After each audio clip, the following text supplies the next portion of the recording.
నమస్తే. సామాన్యుడి బతుకు చిత్రం మార్చేది, మార్చాల్సింది రాజకీయం, రాజకీయ నాయకులే.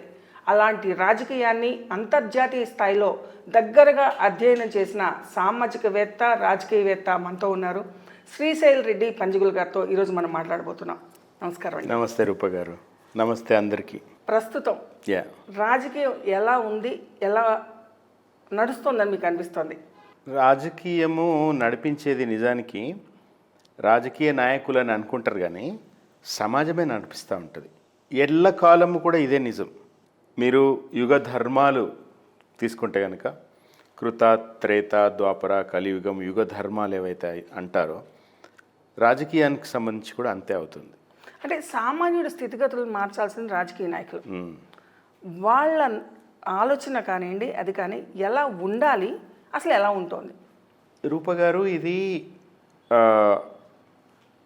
రాజకీయ నాయకులు మంచివాళ్ళు లేదా రాజకీయ నాయకులు చెడ్డవాళ్ళు, ప్రజలు మంచివాళ్ళని ఎన్నుకుంటున్నారు లేదా ప్రజల్ని చెడ్డవాళ్ళు ఎన్నుకుంటున్నారు అనే ఒక స్టీరియోటైప్ సమాధానాలు చెప్పలేము. ఎందుకంటే పాలిటిక్స్ అనేది, సమాజం అనేది, సమాజ చలనశీలత అనేది చాలా డైనమిక్. అది ఎప్పటికప్పుడు మారుతూ ఉంటుంది. ప్రజల ఆలోచన విధానం కూడా మారుతూ ఉంటుంది. ఇప్పుడు చూడండి, తెలుగుదేశం పార్టీ నాయకులు, కార్యకర్తలు, బీఆర్ఎస్ పార్టీ నాయకులు, కార్యకర్తలు, వైఎస్ఆర్ కాంగ్రెస్ పార్టీ నాయకులు, కార్యకర్తలు, జనసేన, బీజేపీ, ఎవరికైనా తీసుకోండి, ఆయా పార్టీల నాయకులు, కార్యకర్తలు, సింపథైజర్స్ ఉంటారు, కానీ ఓటర్లుగా ఉండరు. బీజేపీ ఓటర్లు అంటే శాశ్వతమైన బీజేపీ ఓటర్లు ఉండరు. బీఆర్ఎస్ ఓటర్లు అంటే బీఆర్ఎస్ శాశ్వతమైన ఓటర్లు ఉండరు. ఉంటే ఏ పార్టీ కూడా ఎన్నికల్లో ఓడిపోదు. సో 5 ఏళ్ళు ఒక పార్టీకి అధికారం ఇచ్చి ఆ తర్వాత నచ్చకపోతే వాళ్ళని ఓడించి మళ్ళీ ఆ తర్వాత వచ్చే టైంలో మళ్ళీ వాళ్ళని ఎన్నుకోవడము, ఈ సైకిల్ కనుక మనం చూస్తే ప్రజలు ఎప్పటికప్పుడు డైనమిక్గా ఆలోచిస్తూ, మారుతూ, తమ పాలకులని తాము మారుస్తూ ఉంటారు. భారతదేశం లాంటి ఒక అతిపెద్ద ప్రజాస్వామ్య దేశంలో ఇది నిరంతరం జరుగుతుంది. యాజ్ ఎ పొలిటీషియన్ నాకు చాలా సంతృప్తినిచ్చే విషయం. రాజకీయ వ్యవస్థ పూర్తిగా భ్రష్టు పట్టిపోయింది, రాజకీయ నాయకులు భ్రష్టు పట్టిపోయినరు అనడం ఎలాంటిదంటే, మీడియా భ్రష్టు పట్టిపోయింది అనడం లాంటిది, లేదా జ్యుడిషియరీ భ్రష్టు పట్టింది అనడం లాంటిది, లేకపోతే అధికార వ్యవస్థ, కార్యనిర్వాహక వ్యవస్థ భ్రష్టు పట్టిందని. ఏ ఒక్క వ్యవస్థ భ్రష్టు పట్టడం అంటూ ఉండదు రూపగారు. సమాజము అంటేనే అన్ని రకాల వ్యక్తులు, అన్ని రకాల వ్యవస్థలు. భ్రష్టు పట్టడము, సమాజము భ్రష్టు పట్టినప్పుడు అన్ని వ్యవస్థలు అది రిఫ్లెక్ట్ అవుతుంది. అవును. ఈరోజు చూడండి, అన్ని ఇప్పుడు ముఖ్యంగా గత 10 ఏళ్లలో అన్ని వ్యవస్థలని కూడా ప్రభుత్వాలు పూర్తిగా తమ పెత్తనంలోకి తీసుకుని వాళ్ళ political vendetta, political agenda, opposite political పార్టీస్ని టార్గెట్ చేయడం అనేది గతంలో జరిగింది. మనకు స్వాతంత్రం వచ్చినప్పటి నుంచి 78 ఏళ్లలో జరిగింది. ఇప్పుడు కూడా జరుగుతుంది. ఇప్పుడు ఇంకా ఎక్కువ స్థాయిలో జరుగుతుంది. సో దానికి కారణం ఏంటంటే, ఆయా వ్యవస్థలో ఉండే వ్యక్తులు ఈ సమాజం నుంచి వచ్చిన వాళ్ళే. ఈ సమాజం నుంచి వచ్చిన వాళ్ళు తప్పకుండా వాళ్ళలో ఉండే మంచి చెడు అన్ని వ్యవస్థల్లో ప్రతిబింబిస్తుంది.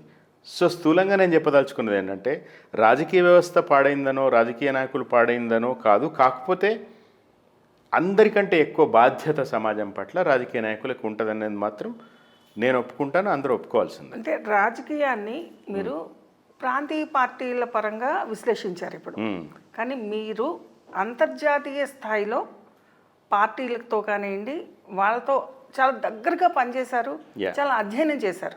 అంటే అంశం పావర్టీకి సంబంధించింది అయినా కూడా రాజకీయపరమైన ఆలోచనలు, పాలసీ మేకింగ్లో ఉండే ఆలోచన విధానాలు, ఆ సిన్సియారిటీలా లేకపోతే ఎలాంటి ఆలోచనలు ఉంటాయి అనేది మీకు బాగా తెలుసు. అంతర్జాతీయ స్థాయిలో అంటే ఇంగ్లాండ్ ఆ ప్రాంతాల్లో మీరు పనిచేసినప్పుడు అండ్ ఇతర దేశాలతో కూడా మీరు పనిచేశారు. ఐక్యరాజ్య సమితి దాకా కూడా మీరు వెళ్ళి మీరు చూస్తున్నారు.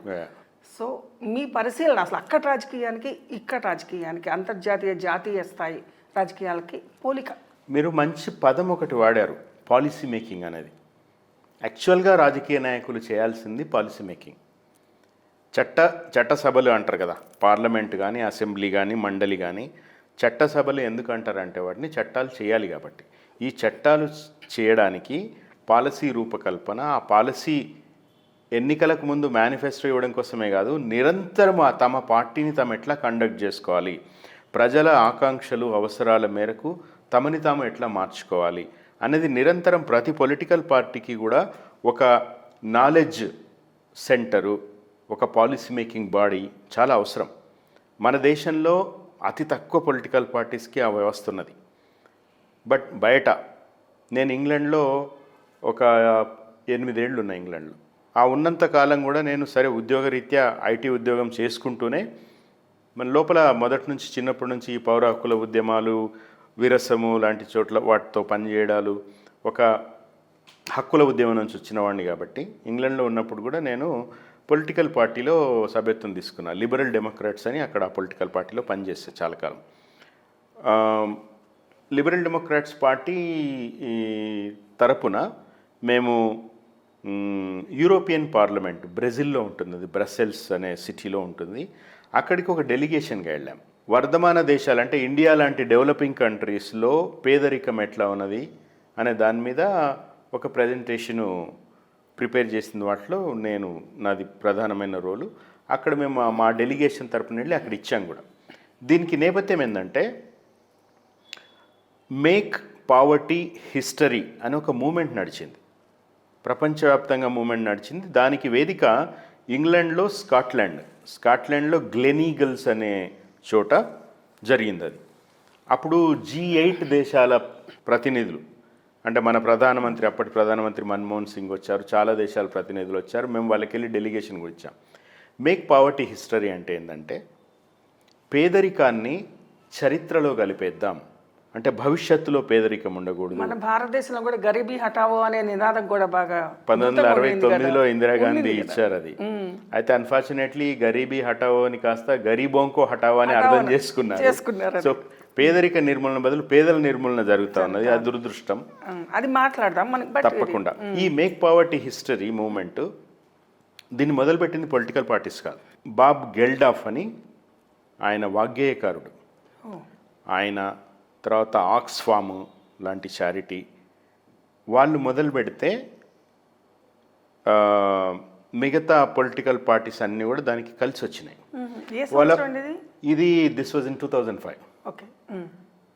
వీళ్ళ ప్రధాన ఉద్దేశం ఏంటంటే ఆఫ్రికన్ కంట్రీస్ చాలా చాలా పేదరికంలో ఉన్నాయి. ఆ పేదరికానికి కారణము పాశ్చాత్య దేశాలు, అమెరికా, ఇంగ్లాండ్ లాంటి దేశాలు, నాటో కంట్రీస్. ఎప్పుడో 200 ఏళ్ల క్రితం ఆఫ్రికాని దోచి, ఏషియాని దోచి, భారతదేశాన్ని దోచి ఇక్కడ నిర్బంధంగా కూలీలను తీసుకెళ్ళి బానిసలుగా తీసుకెళ్ళి తమ ఎకానమీని డెవలప్ చేసుకుని ఇట్లాంటి చరిత్ర అంతా పాశ్చాత్య దేశాలకు ఉంది. కానీ గొప్ప విషయం ఏంటంటే ఏ ఇంగ్లాండ్ అయితే ఆఫ్రికాని కానీ భారతదేశం కానీ దోచి మన సంపద కొలగొట్టిందో అదే ఇంగ్లాండ్ గడ్డ మీద 18 ఆఫ్రికా దేశాలని పేదరికం నుంచి నిర్మూలించే ఉద్యమం అక్కడ మొదలైంది. దానికి అన్ని పొలిటికల్ పార్టీస్, ఇంగ్లాండ్లో ఉండే పొలిటికల్ పార్టీస్ కూడా మద్దతు తెలిపినాయి. కెన్యా, ఉగాండా, నైరోబీ లాంటి దేశాలుకి వాళ్ళు కట్టాల్సిన అప్పు పూర్తిగా మాఫీ చేసిన ఈ ఉద్యమ ఫలితంగా.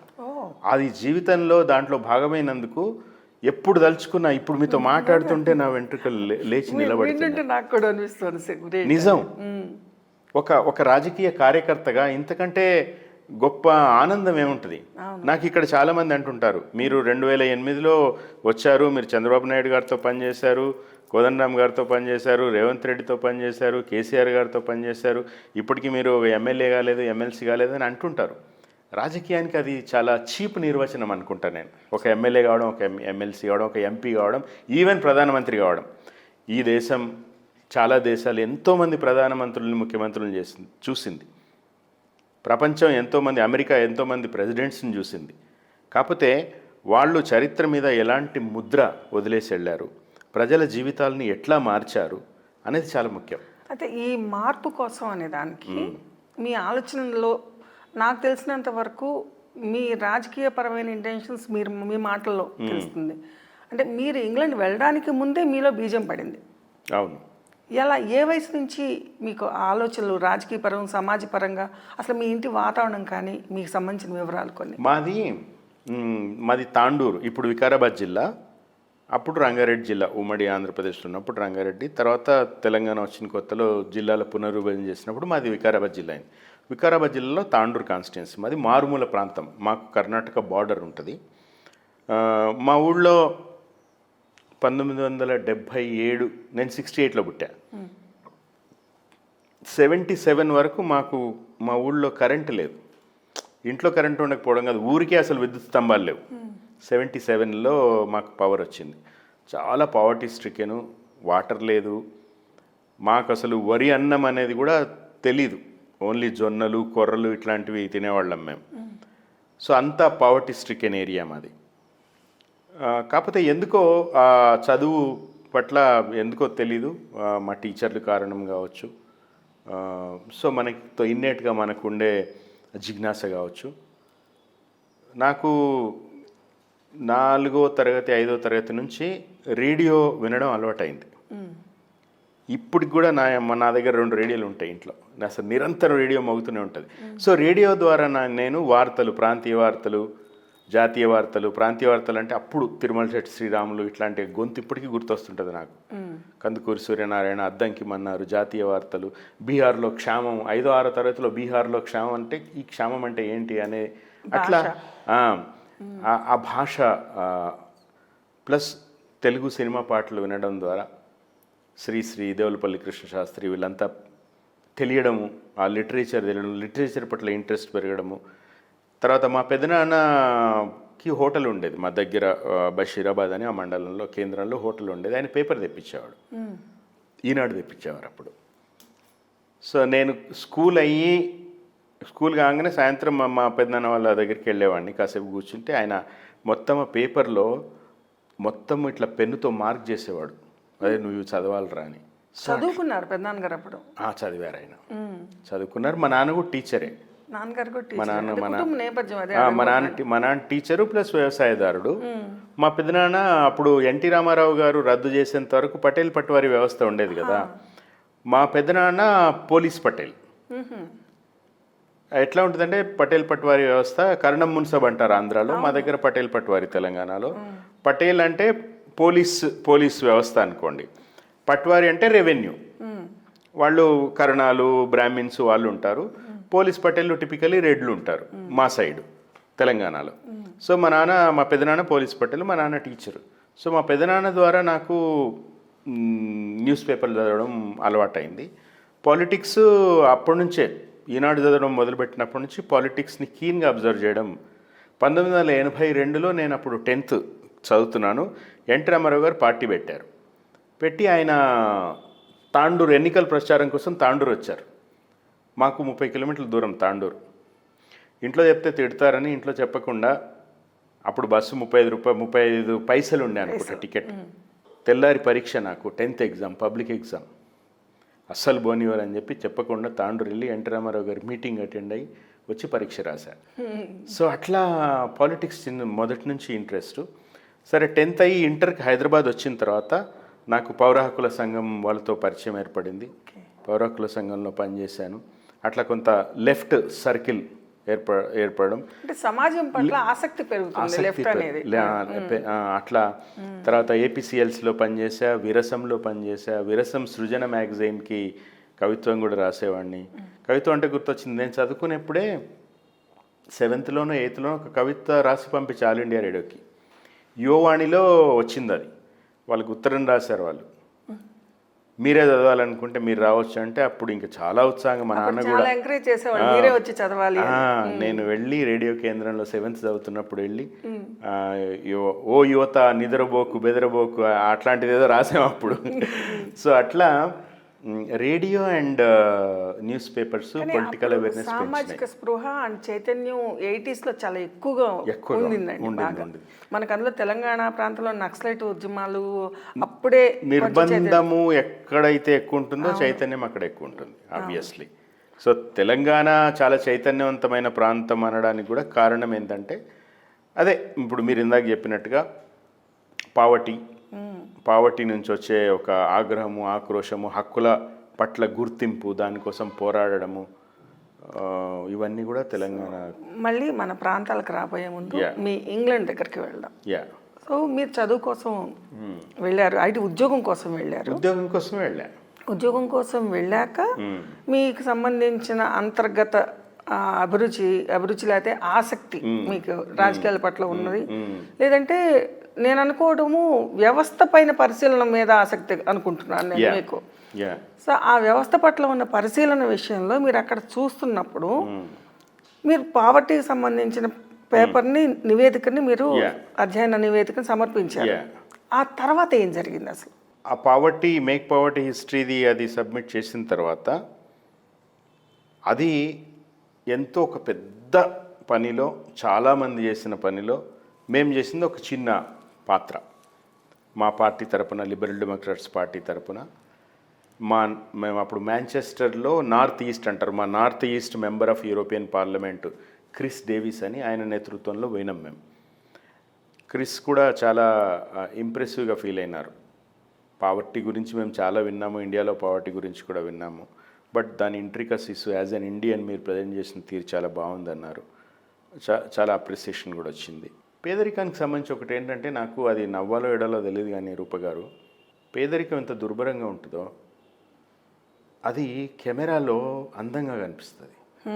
ఇప్పుడు స్లమ్ డాగ్ మిలియనేర్ లాంటి సినిమా ఆస్కార్ కొట్టిన సినిమా, ఆ తర్వాత అందులో నటించిన వాళ్ళ జీవితాలు ఎంత దుర్భరంగా ఉన్నాయో అనేది మీడియాలో వస్తూ ఉంది. మీరు చూడండి, అతి గొప్ప పెయింటింగ్స్ లేకపోతే ఫోటోగ్రఫీ ఒక పేద ఒక కూలీదో, ఒక ముసలి అమ్మదో, లేకపోతే సగం బట్టలు చినిగిపోయిన ఒక చిన్న పసిపాపదో చాలా అందంగా కనిపిస్తుంది. ఎక్కువ కమ్ముడిపోతుంది. అవార్డు. సో పేదరికం హ్యాస్ బికమ్ ఏ కమోడిటీ. అవును. అయితే నేను ఇక్కడ మిమ్మల్ని ఒక ప్రశ్న అడుగుతాను. పేదరికం అనేది ఎంత ఇదిగా అందంగా కనిపిస్తుందో, ప్రదేశానికి ప్రాంతాలకి కూడా అనుగుణంగా పేదరికం రూపురేఖలు ఏమైనా మారుతాయా? భారతదేశ పేదరికానికి అంతర్జాతీయ స్థాయిలో ఉన్న పేదరికానికి ఏమన్నా రూపురేఖలు కానివ్వండి, వాటికి సంబంధించిన స్థితిగతులు, అవి ఏమైనా కారణాలు మారుతాయా? ఏమి మారవు రూప గారు. మీరు చాలా మంచి ప్రశ్న అడిగారు. ఇంగ్లాండ్లో కొన్ని ఏరియాస్, లివర్పూల్ ఉదాహరణకి, లివర్పూల్ అనే ఒక ఏరియా ఉంది. అది చాలా చాలా చాలా పేద ప్రాంతం ఈ రోజుకి మిగతా వాటితో పోలిస్తే. ఇంగ్లాండ్లో చాలా చోట్ల ఏషియన్స్ అంటే పాకిస్తానీలు, ఇండియన్స్ ఉండేవాళ్ళు, బ్లాక్స్ ఆఫ్రికా నుంచి వచ్చిన వాళ్ళు. ఈ బ్లాక్స్ ఉండే ఏరియాలో, ఏషియన్స్ ఉండే ఏరియాలో, ప్లస్ లివర్పూల్ లాంటి చోట్ల వర్కింగ్ క్లాస్ తెల్లవాళ్ళు ఉండే ఏరియాలో పేదరికం చాలా దుర్భరంగా ఉంటుంది. అక్కడ చాలామంది ప్రభుత్వం ఇచ్చే బెనిఫిట్స్ మీద బతుకుతూ ఉంటారు. ఈ ప్రభుత్వం ఇచ్చే బెనిఫిట్స్ అర్హులకి అందుతాయి, అనర్హులకు కూడా అందుతాయి. అనర్హులే ఎక్కువ మ్యానిపులేట్ చేసి పొందుతూ ఉంటారు. లివర్పూల్కి సంబంధించి నేను అక్కడ పనిచేస్తున్నప్పుడు, నేను మాంచెస్టర్ అకాడమీ ఆఫ్ ఇంగ్లీష్ అనే చోట పనిచేసేవాడిని, నేను ఆపరేషన్స్ మేనేజర్గా. అక్కడ పిల్లలకి అంటే నాన్ ఇంగ్లీష్ స్పీకింగ్ కంట్రీస్ నుంచి ప్రపంచవ్యాప్తంగా 77 దేశాల్లో ఇంగ్లీష్ మాట్లాడరు. అక్కడ నుంచి స్టూడెంట్స్ వచ్చేవాళ్ళు మా స్కూల్కి ఇంగ్లీష్ నేర్చుకోవడానికి. వాళ్ళ కోసం రకరకాల పుస్తకాలు లైబ్రరీలో ఉండేవి. అందులో ఒక పుస్తకం నన్ను చాలా కదిలించిన పుస్తకం. మీ స్కూల్కి అంటే అక్కడ స్కూల్ పెట్టారా మీరు? మాంచెస్టర్ అకాడమీ ఆఫ్ ఇంగ్లీష్ అని, అది నేను పనిచేసిన చోటు. ఓకే. ఇంగ్లీష్ లాంగ్వేజ్ స్కూల్ అంటారు దాన్ని. It's an organisation. అయితే అక్కడ నేను ఒక పుస్తకం two pens to cross the mercy అని దాని పేరు. మెర్సీ అనేది ఒక నది. 2 పెన్స్ అంటే మన పైసాలాగా వాళ్ళ చిల్లర నాణేలు. 2 pens to cross the mercy అంటే ఆ నది దాటాలంటే 2 అణా పైసలు అవసరం. 2 పెన్స్. లివర్పూల్ లాంటి ఒక పేద ప్రాంతంలో ఆ పేదల బ్రతుకు చిత్రణ, తెల్లవాళ్ల బ్రతుకులు ఎంత పేదరికంలో ఉన్నాయనేది ఆ పుస్తకంలో ఉంటుంది. అయితే లిటరేచర్కి సంబంధించి కూడా నేను గమనించింది ఏంటంటే, మన దగ్గర సినిమాలు తీసిన, పుస్తకాలు రాసిన పావర్టీ గురించి కానీ లేకపోతే అన్యాయాల గురించి కానీ రాస్తున్నప్పుడు రైటర్స్ చాలా ఎమోషనల్ అవుతారు. కానీ ఒక గొప్ప క్రాఫ్ట్ చెప్పేవాళ్ళు అంటే కథకులు, రైటర్స్, వాళ్ళు ఎమోషనల్ కాకుండా ఒక వాస్తవ చిత్రణ చేయడం అనేది నేను ఆ పుస్తకంలో చూశాను. చాలా పేదరికం, కానీ అది చెప్పేటప్పుడు ఆ నెరేటరు అందులో పాత్ర ఎక్కడ ప్రపంచంలో ఎవరికి రాని బాధలు తనకే వచ్చాయనో లేకపోతే దీని మొత్తానికి వ్యవస్థే కారణమనో ఇట్లాంటివి స్టేట్మెంట్స్ లేకుండా పేదరికం గురించి అందులో చాలా చాలా చాలా ఫ్యాక్చువల్గా మాట్లాడతారు. అప్పుడు ఏమవుతుందంటే ఫ్యాక్చువల్గా మాట్లాడినప్పుడు ఈ పేదరికానికి కారణం ఎవరు? పని చేయకుండా సోమరిపోతులుగా ఉండే ప్రజల, లేకపోతే తాము చేయాల్సిన పని చేయకుండా ప్రజలకు అందాల్సినవి అందించకుండా ప్రజల్ని దోచుకునే రాజకీయ నాయకుల, లేతే ఇవేవి పట్టనట్టుండే మీడియానే అనే చర్చ వస్తుంది. ఎమోషనల్ అయినారనుకోండి, పాఠకులు కూడా ఆ ఎమోషన్లో పడిపోతారు. సొల్యూషన్స్ ఉండవు. ఒక డాక్టరు దగ్గరికి చాలా ప్రాణాపాయ స్థితిలో ఉండే ఒక పేషెంట్ వచ్చాడు అనుకోండి, డాక్టరు చాలా ప్రొఫెషనల్గా తను చేయాల్సిన పని చేయాలి తప్ప అయ్యో అంటూ ఏడ్చుకుంటూ కూర్చుంటే పేషెంట్ చచ్చిపోతుంది ఫస్ట్. అవునా కదా? సో కాబట్టి లిటరేచర్ సంబంధించి కానీ సమాజానికి సంబంధించి కానీ when you are dealing with issues, మనుషులం కాబట్టి ఎమోషన్ ఉంటుంది, కానీ కార్యాచరణ ఈ ఎమోషన్ని సర్పాస్ చేయాలి, కార్యాచరణలోకి రావాలి. అయితే మీరు అక్కడ పావర్టీకి సంబంధించిన అధ్యయనం చేసేప్పుడు ఏవి ప్రామాణికాలుగా తీసుకున్నారు మీరు? మీ అధ్యయనానికి సంబంధించినంత వరకు అక్కడ ఏ ఏ అంశాలను ప్రామాణికంగా తీసుకుంటే కరెక్ట్ అయిన అవుట్పుట్ వచ్చింది మీకు? ఇప్పుడు మేము ప్రజెంట్ చేసిన పేపర్ ఏమో భారతదేశంలో పేదరికం. మా టీంలో ఉండేవాళ్ళు శ్రీలంక వాళ్ళు కానీ లేకపోతే ఆఫ్రికన్ కంట్రీస్లో ఉండేవాళ్ళని వాళ్ళ అనుభవాల నుంచి రాశారు. మేము పనిచేసింది భారతదేశంలో పేదరికం, ఆ పేదరిక నిర్మూలనకి ఏం చేయాలనేది. ఆఫ్రికా నుంచి వచ్చిన వాళ్ళు కూడా అవి చెప్పారు. అయితే కీ ఫ్యాక్టర్ ఏంటంటే పేదరికానికి సంబంధించి ఒకటి ఆయా దేశాల్లో ఉండే సహజ వనరుల మీద ఆధిపత్యం ఎవరికి ఉన్నది, ఆ సహజ వనరులని వెలికి తీయడానికి అవసరమయ్యే లేబరుకి ఎట్లా పే చేస్తున్నారు. శ్రమ దోపిడీ, మన కమ్యూనిస్టులు మాట్లాడుతుంటారు, శ్రీశ్రీ లాంటి వాళ్ళు కవిత్వం కూడా రాశారు. ప్రధానమైన కారణం పేదరికానికి శ్రమ దోపిడీ. రంగనాయకమ్మ గారు ఆమె కోట్ చేసే దాస్ క్యాపిటల్ ఇవన్నీ కూడా గుర్తొస్తాయి మనకి. ఇట్లాంటి భాష మాట్లాడితే మీరంతా కమ్యూనిస్టులు అనే విమర్శ కూడా వస్తుంది. విమర్శ వస్తే రానియండి. సో ప్రధానమైన కారణం శ్రమ దోపిడీ. ఎవరి పనికి తగ్గట్టుగా వాళ్ళకి ప్రతిఫలం ఇవ్వలేకపోవడం. పుట్టే ప్రతి మనిషి రూపగారు కడుపుతో మాత్రమే పుట్టాడు, పని చేయడానికి చేతులతో కూడా పుడతాడు. సో అందరికీ పని కల్పించడం అనేది ప్రభుత్వాల బాధ్యత. పని కల్పించకపోగా చేసే పనికి సరైన వేతనము రాకుండా చూడడం, ఓవర్ టైం పని చేయించుకోవడం, బలవంతంగా పని చేయించుకోవడం, వెట్టి చాకరీ పని చేయించుకోవడం, ఇవి ఇప్పటికీ కూడా ఉన్నాయి. మొన్న ఇన్ఫోసిస్ నారాయణమూర్తి, ఎల్ఎన్టీ సుబ్రహ్మణ్యం ఏమంటున్నారు, ఒక ఆయన 70 గంటలు పని చేయమంటాడు, ఒక ఆయన 90 గంటలు పని చేయమంటాడు. ఆ 70 గంటలు ఒకవైపు ఏమో మొత్తం ఈ యూత్ అంతా కూడా, ముఖ్యంగా ఐటీలో ఉండే యూత్ లేదా మార్కెటింగ్లో ఉండే యూత్, వాళ్ళ టార్గెట్స్ని అచీవ్ చేసుకోలేక వాళ్ళ సంసార జీవితాలు చిన్నాభిన్నమైపోయి, వాళ్ళ స్ట్రెస్తో డయాబెటీస్ వచ్చి, అన్ని రోగాలు వచ్చి వాళ్ళ జీవన ప్రమాణాలు తగ్గుతున్నాయని ఒకవైపు అంటారు. ఇంకోవైపు 70 గంటలు పనిచేయాలి, 90 గంటలు పనిచేయాలని అంటారు.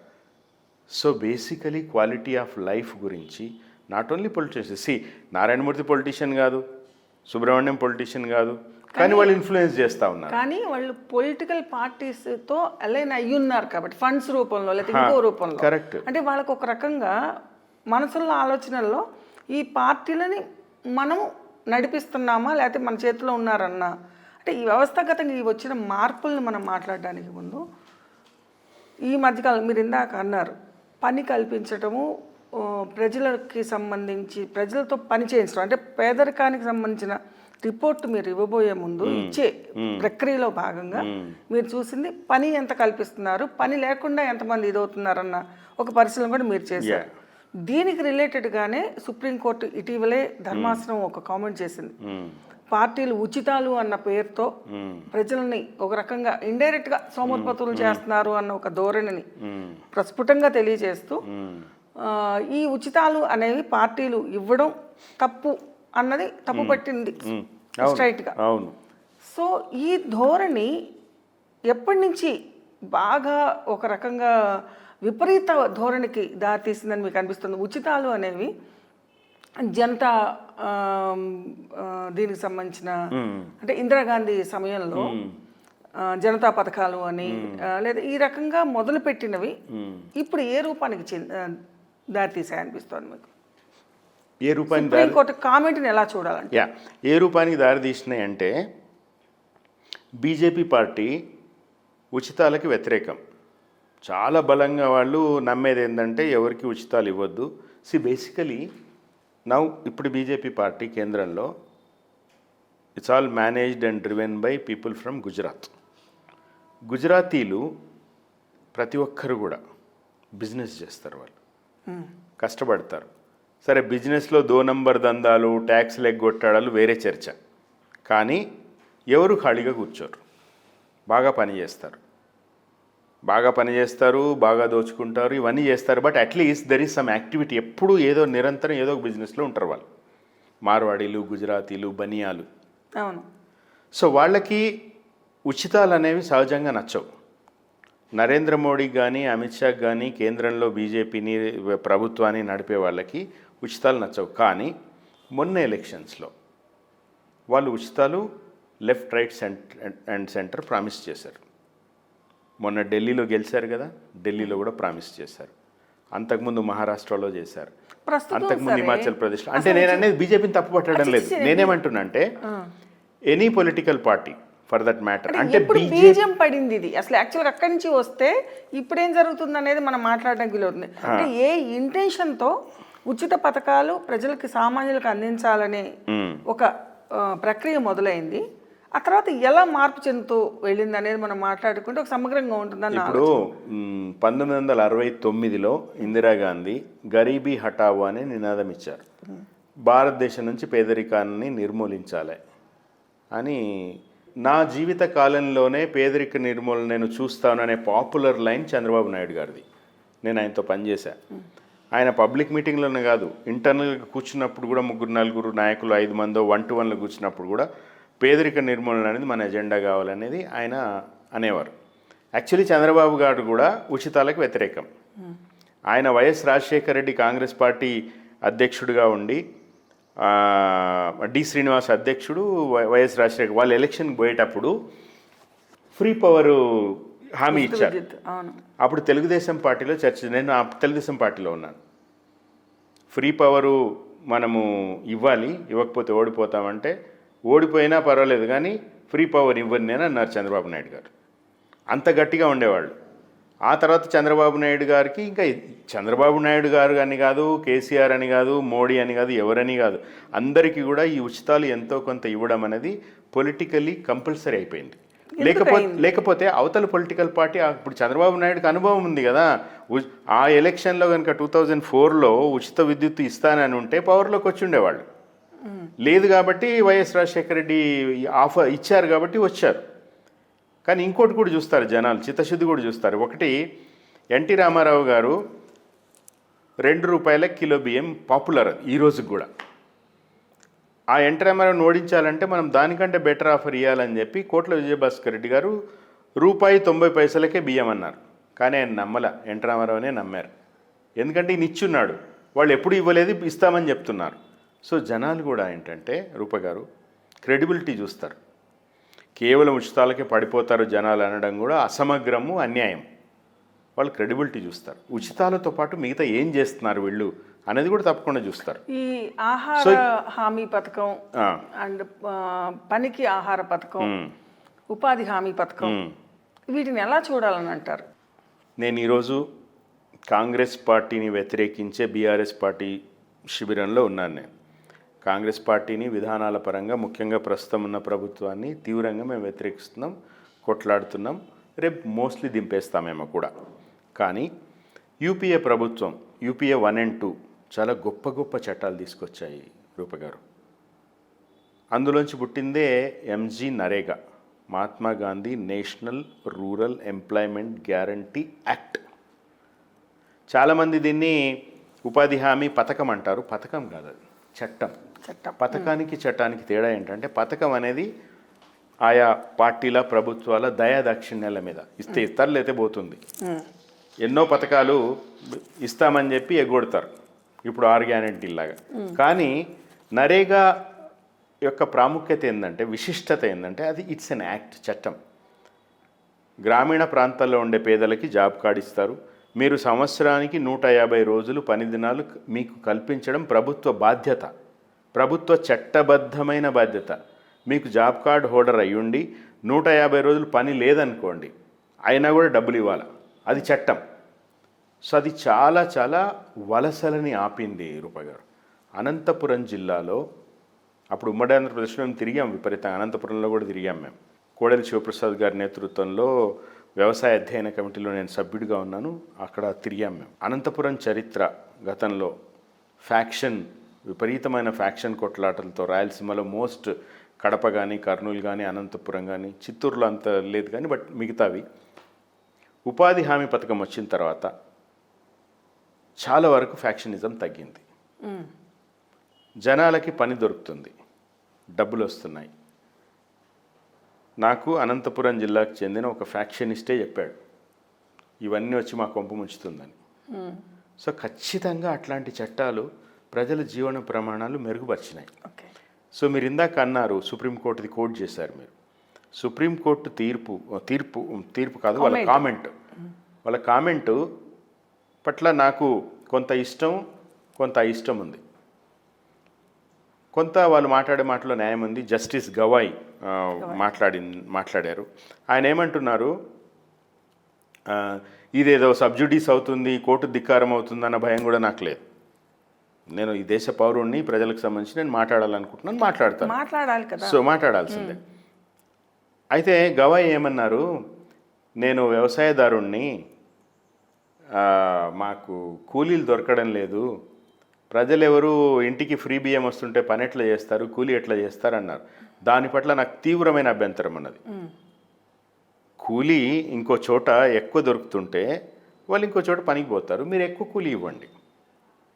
అంటే నేను గవాయ్ గారిని ఉద్దేశించి మాత్రమే కాదు, ఎవరినైనా ఈ మాట అనే ఎవరినైనా అంటున్నాను నేను, ఆ భావజాలం.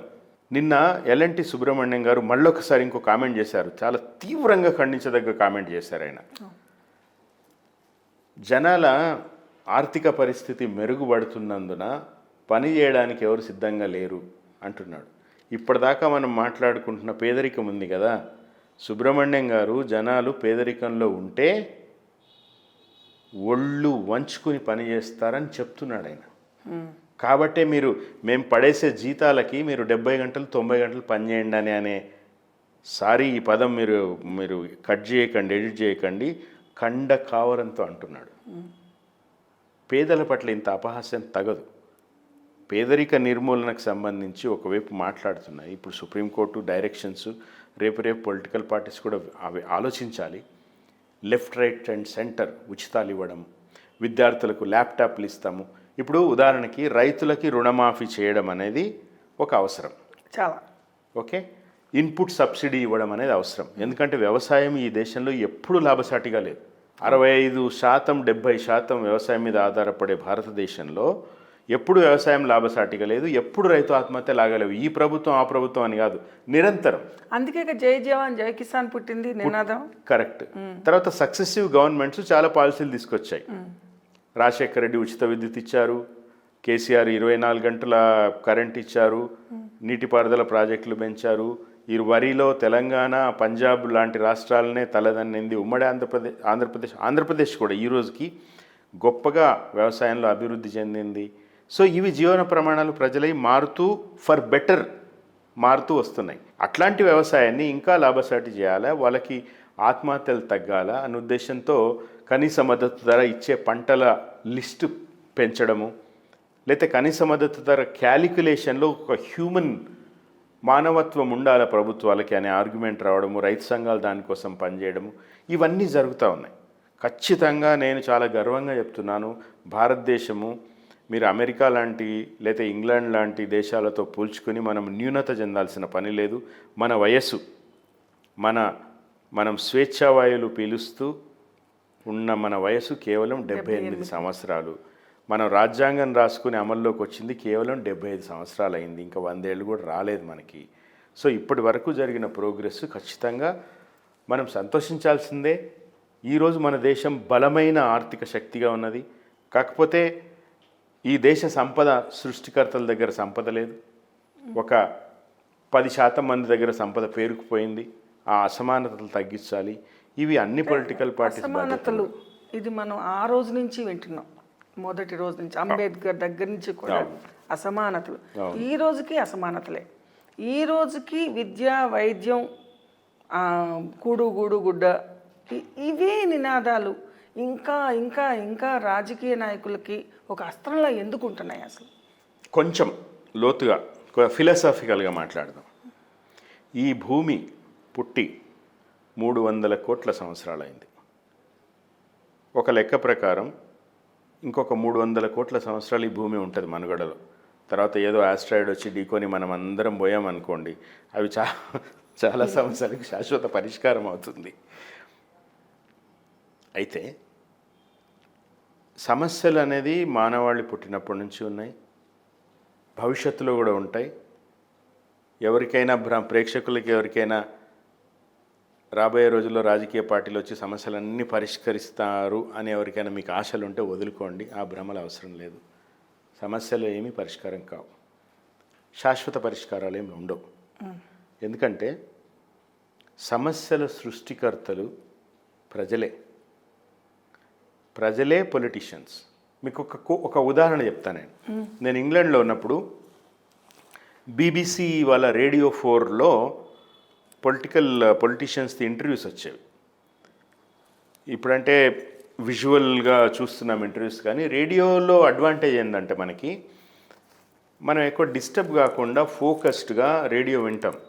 అవును. సో BBC రేడియో 4 ఇంటర్వ్యూలో మైకేల్ హెకిల్స్టన్ ఆయన పేరు. ఆయన లేబర్ పార్టీ ఎంపీ, ఆయన సిట్టింగ్ ఎంపీ ఉండే ఆయన అప్పుడు. అయితే ఆ ఇంటర్వ్యూ చేసిన అతను అడిగాడు, మీరు మామూలు ప్రజలుగా ఉన్నప్పుడు చాలా బాగుంటారు, పొలిటీషియన్స్ అయిన తర్వాత ఎందుకు పాడవుతారు అని అడిగాడు. దానికి ఎంపీ మైకేల్ గారు మంచి సమాధానం ఇచ్చాడు. ఆయన ఎగ్జాక్ట్గా ఏమన్నాడో నేను చెప్తాను మీకు ఇంగ్లీష్లో, తర్వాత మన ప్రేక్షకుల కోసం దాన్ని తర్జుమా చేద్దాం. ఆయన ఏమంటాడంటే, look, we come from a society of wife beaters, conmen, tax evaders. How can we change overnight after becoming politicians? అంటే మేము పొలిటీషియన్స్మే ఏ సమాజం నుంచి వచ్చాము? పెళ్ళాలని కొట్టే సమాజం నుంచి, ట్యాక్సులు ఎగ్గొట్టే సమాజం నుంచి, మోసాలు చేసే సమాజం నుంచి వచ్చాం. పొలిటీషియన్ కాగానే మారిపోతామా అంటాడు. అంటే సమాజమే కదా పొలిటీషియన్ని తయారు చేస్తుంది. అఫ్కోర్స్ పొలిటీషియన్కి అందరికంటే ఒక గొప్ప బాధ్యత ఉంటుంది. ఏంది? తాను పనిచేసే రాజకీయ పార్టీ అధికారంలోకి రావాలి. అధికారంలోకి వచ్చినప్పుడు చట్టాల ద్వారా, పాలసీల ద్వారా ప్రజల జీవన ప్రమాణాలు మార్చాలి. కానీ ప్రజల సాంస్కృతిక ఆలోచనలని ఏ పొలిటికల్ పార్టీ మార్చలేదు. That change has to come from home. ఇంట్లో జరగాలి అది. సో ఇప్పుడు మనము అన్యాయంగా ఓవర్ నైట్ డబ్బులు ఆశించకూడదు, ఎవరిని మోసం చేయకూడదు అనేది మనకు ఇంట్లో చెప్పడం మొదలైంది అనుకోండి. ఎవడన్నా ఫ్రీ పథకాలు ఇస్తుంటే నాకెందుకు రబాయ్, నేనేం అర్హుడిని కాదు, నేను తీసుకొని అన్నాడు అనుకోండి, సుప్రీంకోర్టు కామెంట్ చేయాల్సిన అవసరం రాదు. సో ఈ సమాజము, ప్రజలు, ఏ సమాజమైనా అంటే అక్కడ ప్రజలు ఎట్లా ఉన్నారనే దాన్ని బట్టే సమాజం నిర్మాణం అవుతుంది. అంటే ఇక్కడ ప్రజలని నిత్యం అవసరాలలో, ఒత్తిడిలో ఉంచడం వల్ల కూడా వాళ్ళు ఆ విలువలని ఆచరణలో పెట్టలేకపోతున్నారేమో ప్రజలు. మీరు అన్నారు చూసారా, నాకు వద్దు అంటే ఇంట్లో మోరల్లీ ఫ్యామిలీ నేర్పించేది లేదా వాల్యూస్తో ముందుకెళ్దాం అనుకున్నప్పుడు కొంతవరకు ఓకే వాల్యూస్, ఒక పరిధి వరకు. తర్వాత అవసరం ఉంటుంది చూసారా, ఆకలి, అవసరం, పోలిక ఉండకపోవచ్చు. ఆ ఒత్తిడి ఏదైనా పెంచడంలో రాజకీయ పార్టీలు, రాజకీయ నాయకుల పాత్ర ఉందని మీ పరిశీలనలో అనిపించలేదు? తప్పకుండా ఉంటుంది. ఇప్పుడు ప్రజలకు సంబంధించి ఏంటంటే, సుప్రీంకోర్టు వ్యాఖ్యను కూడా దృష్టిలో పెట్టుకుంటే need, greed. If you are needy, నీకు నిజంగా అవసరం ఉంటే, నీకు నిజంగా అర్హత ఉంటే సంక్షేమ పథకాలు నిరభ్యంతరంగా తీసుకోవాల్సిందే, ప్రభుత్వాలు ఇవ్వాల్సిందే. గ్రీడ్ అంటే విపరీతమైన స్వార్థం, ఎంత తిన్నా ఆకలిగా ఉండడము, అరుగుదల లేకపోవడం, జీర్ణం కాకపోవడం, అయినా తింటూ ఉండడం. సో ఇవి ఈ సమాజంలో ఏ రాజకీయ పార్టీ ఏ ప్రజల్ని కూడా నువ్వు నీడ్తో ఉండు లేతే నువ్వు గ్రీడ్తో ఉండు అని చెప్పే పరిస్థితి లేదు. ఇది అంతిమంగా రూప గారు ఇప్పుడున్న పొలిటికల్ పార్టీస్ ఏవి కూడా ప్రజల్ని పట్టించుకోవడం లేదు. కాబట్టి ఈ పొలిటికల్ పార్టీస్ పనికిరావు, కొత్త పొలిటికల్ పార్టీ రావాలా అని ఒక ఆలోచన తీసుకుందాం. ఈ కొత్త పొలిటికల్ పార్టీ ఎవరు పెట్టాలి? ప్రజల్లోంచి వచ్చిన కొంతమంది ఆలోచన పరులు పెట్టాలి. ఇప్పుడు ఆమ్ ఆద్మీ పార్టీ ఉంది. ఆమ్ ఆద్మీ పార్టీ పుట్టుక మీరు చూస్తే ఇండియా అగేన్స్ట్ కరప్షన్ మూవ్మెంట్లోంచి వచ్చింది ఆ పార్టీ.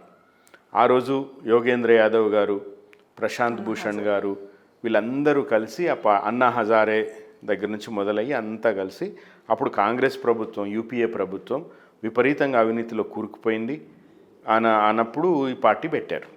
ఆ తర్వాత రకమైన ఉద్వేగాలు అసలు కేజ్రీవాల్ గారు ఎమర్జ్ అయ్యారు. ఆ తర్వాత కేజ్రీవాల్ గారు మెల్లిగా వీళ్ళు నా కాళ్ళకి వీళ్ళకి అడ్డొస్తున్నారని చెప్పి ప్రశాంత్ భూషణ్, యోగేంద్ర యాదవ్ అని అందరినీ పక్కకు పంపించేశారు. ఆ తర్వాత కేజ్రీవాల్ గారు ఆయన కొన్ని గొప్ప పనులు చేశారు.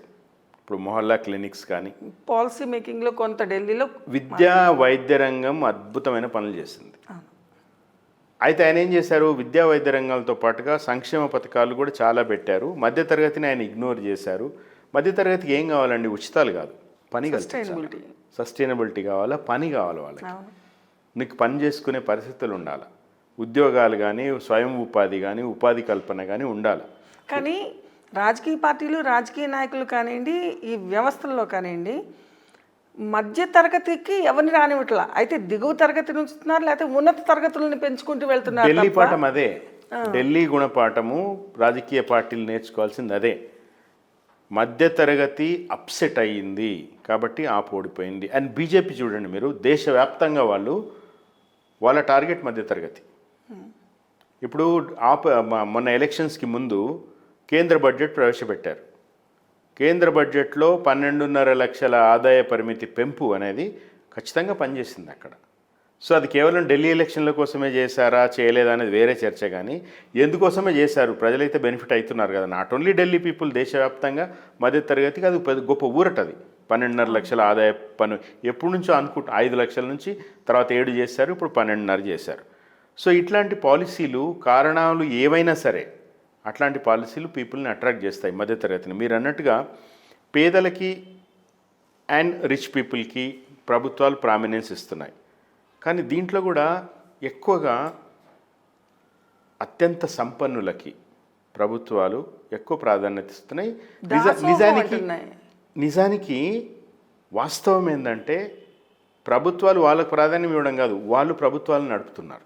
అంటే దాసోహం అవుతున్నాయి ప్రభుత్వాలు. ఇప్పుడు దీన్ని ఎలా చూడాలంటారు మీరు? అది చాలా నేకెడ్గా కనపడుతోంది కదా.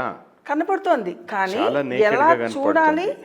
ఎలాంటి ఆలోచన విధానాలు ప్రజల్లో, సామాన్యుల్లో రావాలి ఈ విషయంలో? ఎందుకంటే బ్లేమింగ్ ఒకటే సరిపోదు. వాడు తిన్నాడంటే వాడికంటే ఎక్కువ తినవాడు ఇంకోటి ఫిలసాఫికల్ దీంట్లో వెళ్ళి కామెంట్. అది కాకుండా ఇంత అధ్యయనం చేసిన వ్యక్తిగా మీ నుంచి నేను ఎక్స్పెక్ట్ చేసే ఒక ప్రతిస్పందన, నేను ఎలా చూడాలి, ఏం చెయ్యాలి? నిక్కచ్చిగా సామాన్యుడు, మధ్యతరగతి, అవసరం ఉన్న ప్రతి ఒక్కళ్ళు ఈ వ్యవస్థలో మనుగడ సాగించాలి ప్రశాంతంగా అనుకునే ప్రతి ఒక్కళ్ళు ఎలా వ్యవహరించాలి, ఎలా ఆలోచించాలి? ఈ దేశం ఒక సమూల మార్పుకి గురవ్వాలంటే, ఫర్ బెటర్మెంట్ ఆ దిశగా పోవాలంటే మధ్యతరగతి ప్రజల పాత్ర చాలా ఎక్కువ ఉండాలి. రాబోయే రోజుల్లో మరింత ఎన్నికల టైంలో ప్రభుత్వాలని దింపడం, ఇంకొని తీసుకురావడం మాత్రమే కాదు. డెమోక్రసీ అంటే, పాలిటిక్స్ అంటే 2 ఎన్నికల మధ్య నిరంతరం జరిగే పనే పాలిటిక్స్. అది మధ్యతరగతి చేతిలోకి పోవాలి. ఇప్పుడు సూపర్ రిచ్ క్లాస్కి ప్రభుత్వాలు వాళ్ళని అడిగి వాళ్ళని కూర్చోబెట్టుకుని బ్రేక్ఫాస్ట్ దగ్గర డిన్నర్ దగ్గర మందు పార్టీలోనో కూర్చుని వాళ్ళకి కావాల్సిన పాలసీలు తయారు చేసి చట్టాలు చేస్తున్నాయి. సో వాళ్ళు సేఫ్గా ఉన్నారు. సామాన్యులకి ఇందాక మనం మాట్లాడుకున్నట్టుగా వాళ్ళకి సంక్షేమ పథకాలు తాయిలాలు ఇస్తూ వాళ్ళని నిరంతరం పేదరికంలో ఉంచుతూ అండ్ వాళ్ళని కులము మతము ప్రాంతము అనే భావోద్వేగాలతో బిజీగా ఉంచుతూ వాళ్ళు తాము అంత దయనీయమైన స్థితిలో ఉన్నారన్న విషయం కూడా వాళ్ళు గుర్తుపెట్టుకోకుండా అట్లా జనాల్ని మేనేజ్ చేస్తూ ఉన్నారు. ఎవరు? సూపర్ రిచ్ క్లాసు అండ్ వాళ్ళు రన్ చేసే ప్రభుత్వాలు. సో ఇటు ఈ కింద వాళ్ళని అవేర్ చేయడం, పైన వాళ్ళని కట్టడి చేయడం మధ్యతరగతి యొక్క బాధ్యత.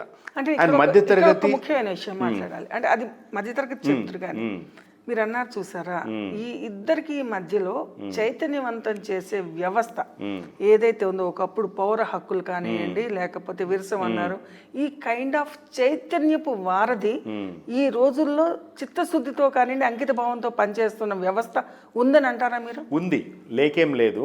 మరి ఏంటి అడ్డంకులు? చాలా చాలా ఇప్పుడు నిరంతరము మన రాష్ట్రంలో కానీ బయట రాష్ట్రాల్లో కానీ దేశంలో కానీ నిరంతరము అన్ని రకాల అన్ని లేయర్స్లో ఉండే పాలనా వ్యవస్థ మారుతోంది. అది మున్సిపాలిటీలు తీసుకోండి, అసెంబ్లీ, పార్లమెంటు, ప్రభుత్వాలు, రాష్ట్రాల్లో ముఖ్యమంత్రులు, కేంద్రంలో ప్రధానమంత్రులు, అందరూ కూడా ఎవరు పర్మనెంట్గా లేరు, మారుతూ ఉన్నారు. పార్టీలు కూడా అటు ఇటుగా అవుతున్నాయి. ఖచ్చితంగా ఈరోజు కొన్ని రాష్ట్రాలు భారతదేశంలో ఉత్తరాదితో పోలిస్తే దక్షిణాది రాష్ట్రాలు చాలా మెరుగ్గా పనితీరు కనబరుస్తూ ఉన్నాయి. ఈ దేశ జీడిపికి చాలా కంట్రిబ్యూట్ చేస్తూ ఉన్నాయి. నార్త్లో నిరక్షరాస్యత, పేదరికము ఉండడం కారణంగా, మతము ఎక్కువ పనిచేయడం కారణంగా, పబ్లిక్ లైఫ్లోకి మతం చొచ్చుకు రావడం కారణంగా ఈరోజు నార్త్లో చాలా పావర్టీ ఉంది. ఇల్లిటరసీ కారణంగా, అవేర్నెస్ లేకపోవడం కారణంగా నార్త్లో పాపులేషన్ కూడా విపరీతంగా పెరిగింది. సో ఈరోజు బర్త్ కంట్రోల్ ఎక్కువగా చేసే సౌత్ రాష్ట్రాలు, జీడిపికి ఎక్కువగా కంట్రిబ్యూట్ చేసే రాష్ట్రాలు ఈరోజు పనిష్ చేయబడుతున్నాయి. రివార్డ్ ఇవ్వడం పోయి పనిష్ చేస్తున్నారు. ఎట్లా? పార్లమెంట్ సీట్లు రేపు పెంచుతారు. జనాభా ప్రాతిపదికన పెంచితే నార్త్లో విపరీతంగా పెరుగుతాయి, సౌత్లో పెరగవు, నిజానికి తగ్గిపోతాయి. ఇప్పుడు 2 తెలుగు రాష్ట్రాల్లో 42 పార్లమెంట్ సీట్లు ఉన్నాయి. ఇక్కడ 17, అక్కడ 25. పాపులేషన్ ప్రాతిపదికగా చూస్తే ఈ సీట్లు కూడా తగ్గే ప్రమాదం ఉంది. ఇప్పుడు అందుకనే మొన్న స్టాలిన్, చంద్రబాబు నాయుడు ఒక్కొక్కరు 10 మంది పిల్లల్ని కానండి అంటున్నారు. వాళ్ళ నేచర్ కాదు అది. చంద్రబాబు నాయుడు మీరు 10 మంది పిల్లల్ని కనండి అని ఆయన అనే తత్వం కాదు ఆయనది. ఆయనకున్నది ఒకటే కొడుకు కదా, ఆయన అనే తత్వం కాదు. కానీ ఒక నిస్సహాయతలో అట్లాంటి మాటలు వస్తాయి. స్టాలిన్ కూడా అన్నాడు. సో నేనేం చెప్తున్నానంటే, బాగా పర్ఫామ్ చేసే సదర్న్ కంట్రీస్, సదర్న్ స్టేట్స్ ఎట్లయితున్నాయో, బాగా పర్ఫామ్ చేస్తే ప్రజలు ఇక్కడ ఉన్నారు, బాగా కష్టపడే ప్రజలు ఉన్నారు, కంట్రిబ్యూట్ చేస్తున్నారు అన్ని రకాలుగా. అంటే నేను అనేది ఎన్నో సామాజిక ఉద్యమాలకి, ఎన్నో సామాజిక పరమైన సంస్కరణలకి ఆద్యులైన ఉద్యమకారులు అంటాం కాదు, చైతన్యకారులు చాలా మంది ఒక దశాబ్దాల పాటు విపరీతంగా మన సొసైటీలో ఉండున్నారు. ఇప్పుడు అది మీరు సాహిత్యపరంగా చూడండి, సామాజిక పరంగా చూడండి, ఏ రకంగా కూడా మీకు ఎక్కువగా ఫోకస్ అవుతూ మాట్లాడుతున్నారు. ఓకల్గా ఉన్నవాళ్ళు వేళ్ల మీద లెక్క పెట్టవచ్చు. ఈ పరిస్థితి ఎందుకంటే ప్రభుత్వాలు వాళ్ళ మీద ఆంక్షలు తేవడం కూడా చాలా చూసాం మనం, ప్రాణాలు తీయడం కూడా చూసాం. ఈ పరిస్థితిని మనం ఎలా చూడాలంటారు? ఇప్పుడు కూడా సమాజంలో చైతన్యము ఉంది, లేకపోవడం లేదు. రాజకీయ పరంగా చేసే పాలసీ మేకింగ్లకి అంటే ఉచితాలకు సంబంధించిన చైతన్యం ఎక్కువ ఉంది. బట్ వ్యక్తిత్వ పరంగా వాళ్ళు చైతన్యపరుచుకునే విధంగా సమాజ దృష్టితోటో సామాజిక స్పృహతోటో, అంటే ఒక రంగం మనం ఉన్న ఎరా ఏదైతే ఉందో ఆ సమాజం పట్ల అంత బాధ్యత, సమాజం పట్ల దృక్కోణం ఏర్పరిచే కార్యక్రమాలు కానివ్వండి, అటువంటి ప్రక్రియలు కానీ ఇప్పుడు ఉన్నాయి మీకు అనిపిస్తుంది? తగ్గిపోతున్నాయి రోజు రోజుకి, దాంట్లో సందేహమేం లేదు, తగ్గిపోతున్నాయి. ఎందుకంటే జనాలు చాలా ఒక కంపార్ట్మెంటలైజ్ అయిపోయారు. వాళ్ళ వాళ్ళ వాళ్ళ అవసరాలు కానీ వాళ్ళ వాళ్ళ గుంపు వాళ్ళ వాళ్ళ సమూహ అవసరాలు కానీ గురించి మాత్రమే మాట్లాడే దశకు వచ్చేసారు. ఈ అస్తిత్వ ఉద్యమాలు చేసిన ఒక నష్టం ఇది అనిపిస్తుంది నాకు. చాలామంది నన్ను తిడతారు, కానీ అది నా భావన. ప్రతి నిజానికి తిట్టు ఉంటుంది, కానీ నిజం మాట్లాడాలి. అయితే అస్తిత్వ ఉద్యమాలు ఎంత మంచి చేసాయో అంత చెడు కూడా చేశాయి. అస్తిత్వ ఉద్యమాలు అంటే ఏంటి? ఉదాహరణకి ఎంఆర్పిఎస్ ఉంది, మాదిగ రిజర్వేషన్ పోరాట సమితి, లేదా స్త్రీవాద సంస్థలు ఉన్నాయి, లేదా తెలంగాణ రాష్ట్రం కోసం పుట్టిన పార్టీ ఉంది, లేదా తెలుగు జాతి అస్తిత్వం అంటూ పుట్టిన పార్టీ ఉండింది. రాజకీయ పార్టీలు కానీ సామాజిక సంస్థలు కానీ, ఇప్పుడు పౌర హక్కుల ఉద్యమం కూడా బాలగోపాలు ఇంకొక నినాదం తీసుకొస్తే చీలిపోయి ఇంకొకటిగా పుట్టింది. ఎంఎల్ పార్టీలు అయితే ఎన్ని ముక్కలయ్యాయో లెక్కనే లేదు. సో అస్తిత్వ ఉద్యమాల్లో ఉండే గొప్పతనము తమ తమ హక్కుల కోసం పోరాడడం, సాధించుకోవడం అయితే వాటి లిమిటేషన్ ఏంటంటే, ఉదాహరణకి ఎంఆర్పిఎస్ఏ, మాదిగా రిజర్వేషన్ వర్గీకరణ, ఏబిసిడి వర్గీకరణ నేను సపోర్ట్ చేస్తా. అసలు మందకృష్ణ అనే అతను మాదిగా అనే పదం ఒక తిట్టు రూపంగా వాడబడే రోజుల్లో దాన్ని చాలా గర్వంగా తన టైటిల్గా పెట్టుకున్న మందకృష్ణ మాదిగా మన కాలం వీరుడు అంటూ నేను రాశాను. మనం వీరుల గురించి పుస్తకాలు చదువుకుంటాం, మన కళ్ళ ముందు పుట్టిన వీరుడు అని నేను రాశాను. నిజంగా ఈరోజుకు నా అభిప్రాయం అదే. అయితే ఈరోజు వర్గీకరణకు సంబంధించి మాల మాదిగల్లో జరుగుతున్న కొట్లాట, ఇప్పుడు మాలలు పూర్తిగా ఇంకో శిబిరంలాగా మారిపోయి వాళ్ళు వీళ్ళు కొట్లాడుకోవడం, అంటే నేను ఉదాహరణగా చెప్తున్నా. ఇట్లాంటివి అన్ని అస్తిత్వ ఉద్యమాలకి ఉండే ఫ్లిప్ సైడ్ ఇది. ఎక్కడికక్కడ గెట్టోఐజ్డ్ అండ్ కంపార్ట్మెంటలైజ్ అయిపోయి ఇంకొక చర్చ రానియకపోవడం. లిటరేచర్కే తీసుకుంటే తెలుగు నేల మీద ఉన్నన్ని లిటరరీ ముఠాలు, సాంస్కృతిక మాఫియాలు ఇంకెక్కడా లేవు. ఎవరికి వాళ్ళుగా ముఠా, ఇంకొక ఆల్టర్నేటివ్ భావధార, ఒక పుస్తకమో ఒక కవిత్వమో ఒక భిన్నాభిప్రాయాలతో వస్తే సహించే పరిస్థితి లేదు. ఇదే ఇది ఇది ఇది మీరు అన్ని రంగాల్లో ఇది వచ్చింది అదే. ఇది రావడం వల్ల ఏం జరిగిన ప్రమాదం ఏంటంటే, ఒక సమూహంగా, అంటే సామాజిక సమూహంగా ప్రజల్ని ఇబ్బంది పెడుతున్న అంశాలు ఏంటి, వాటి గురించి మనము మాట్లాడాలా. ఇప్పుడు ఇజ్రాయిల్ పాలస్తీనా మీద ఇక్కడ హైదరాబాద్లో ఉండి ప్రెస్ క్లబ్లో కొట్లాడుకునే వాళ్ళు పాత బస్తీలో మజ్లిస్ పార్టీ కానీ మొత్తం దేశవ్యాప్తంగా బీజేపీ పార్టీ కానీ ఎట్లాంటి మతం మత్తులో జనాల్ని ముంచుతుంది అని మాట్లాడడానికి హిందువులు సిద్ధంగా ఉండరు, ముస్లింలు సిద్ధంగా ఉండరు. వీళ్ళు ఇజ్రాయెల్ పాలస్తీనా గురించి మాత్రం మాట్లాడతారు ఈడ కూర్చుని. ఎందుకు ఆ పలాయనవాదం? ఎందుకు దాన్ని ఎలా చూడాలంటే? చిత్తశుద్ధి లేకపోవడం. వాళ్ళు ఇప్పుడు ముస్లింల కోసం పనిచేస్తున్నామని చెప్పుకునే మజ్లిస్ పార్టీకి వ్యతిరేకంగా చాలామంది ముస్లిమ్స్ ఉన్నారు. మీరు అడుగుతున్నారు కాబట్టి నేను ఓపెన్గా చెప్తాను. ఉదాహరణకి ట్రిపుల్ తలాక్ రద్దు చేసినప్పుడు ముస్లిం మహిళలు నరేంద్ర మోడీకి విపరీతంగా మద్దతు తెలిపారు. ఎందుకంటే పెళ్లి చేసుకుని పిల్లలుండి ఇట్లా కూర్చుని 3 సార్లు తలాక్ తలాక్ తలాక్ అంటే అది అంతమైపోయే బంధము. అదే మీ చెత్త చట్టం. అది అందులో మహిళలకు సంబంధించిన రక్షణ లేదు కదా. సో కాబట్టే ట్రిపుల్ తలాక్ రద్దు చేసినప్పుడు ఈ దేశంలో మజ్లిస్ పార్టీ ఎంత మొత్తుకున్నా కూడా ముస్లిం మహిళలు మోడీకి మద్దతు ఇచ్చారు. ఏ మతమైన ముస్లింల కోసం పుట్టామని చెప్పుకునే ఒక పార్టీ ముస్లిం మహిళల గురించి కూడా మాట్లాడాలి కదా. మాట్లాడాలిగా, మహిళలు కూడా అందులో భాగం కదా. ఏ ముస్లిం పురుష మేధావి, కవులు, రచయితలు, సామాజిక కార్యకర్తలుగా ఉన్న ఏ ముస్లిం మేధావి కూడా ఆ మహిళల గురించి మాట్లాడాడు. ఇప్పుడు ఈ సందర్భంగా అంబేద్కర్ గారిని ముందుకు తీసుకొస్తాను.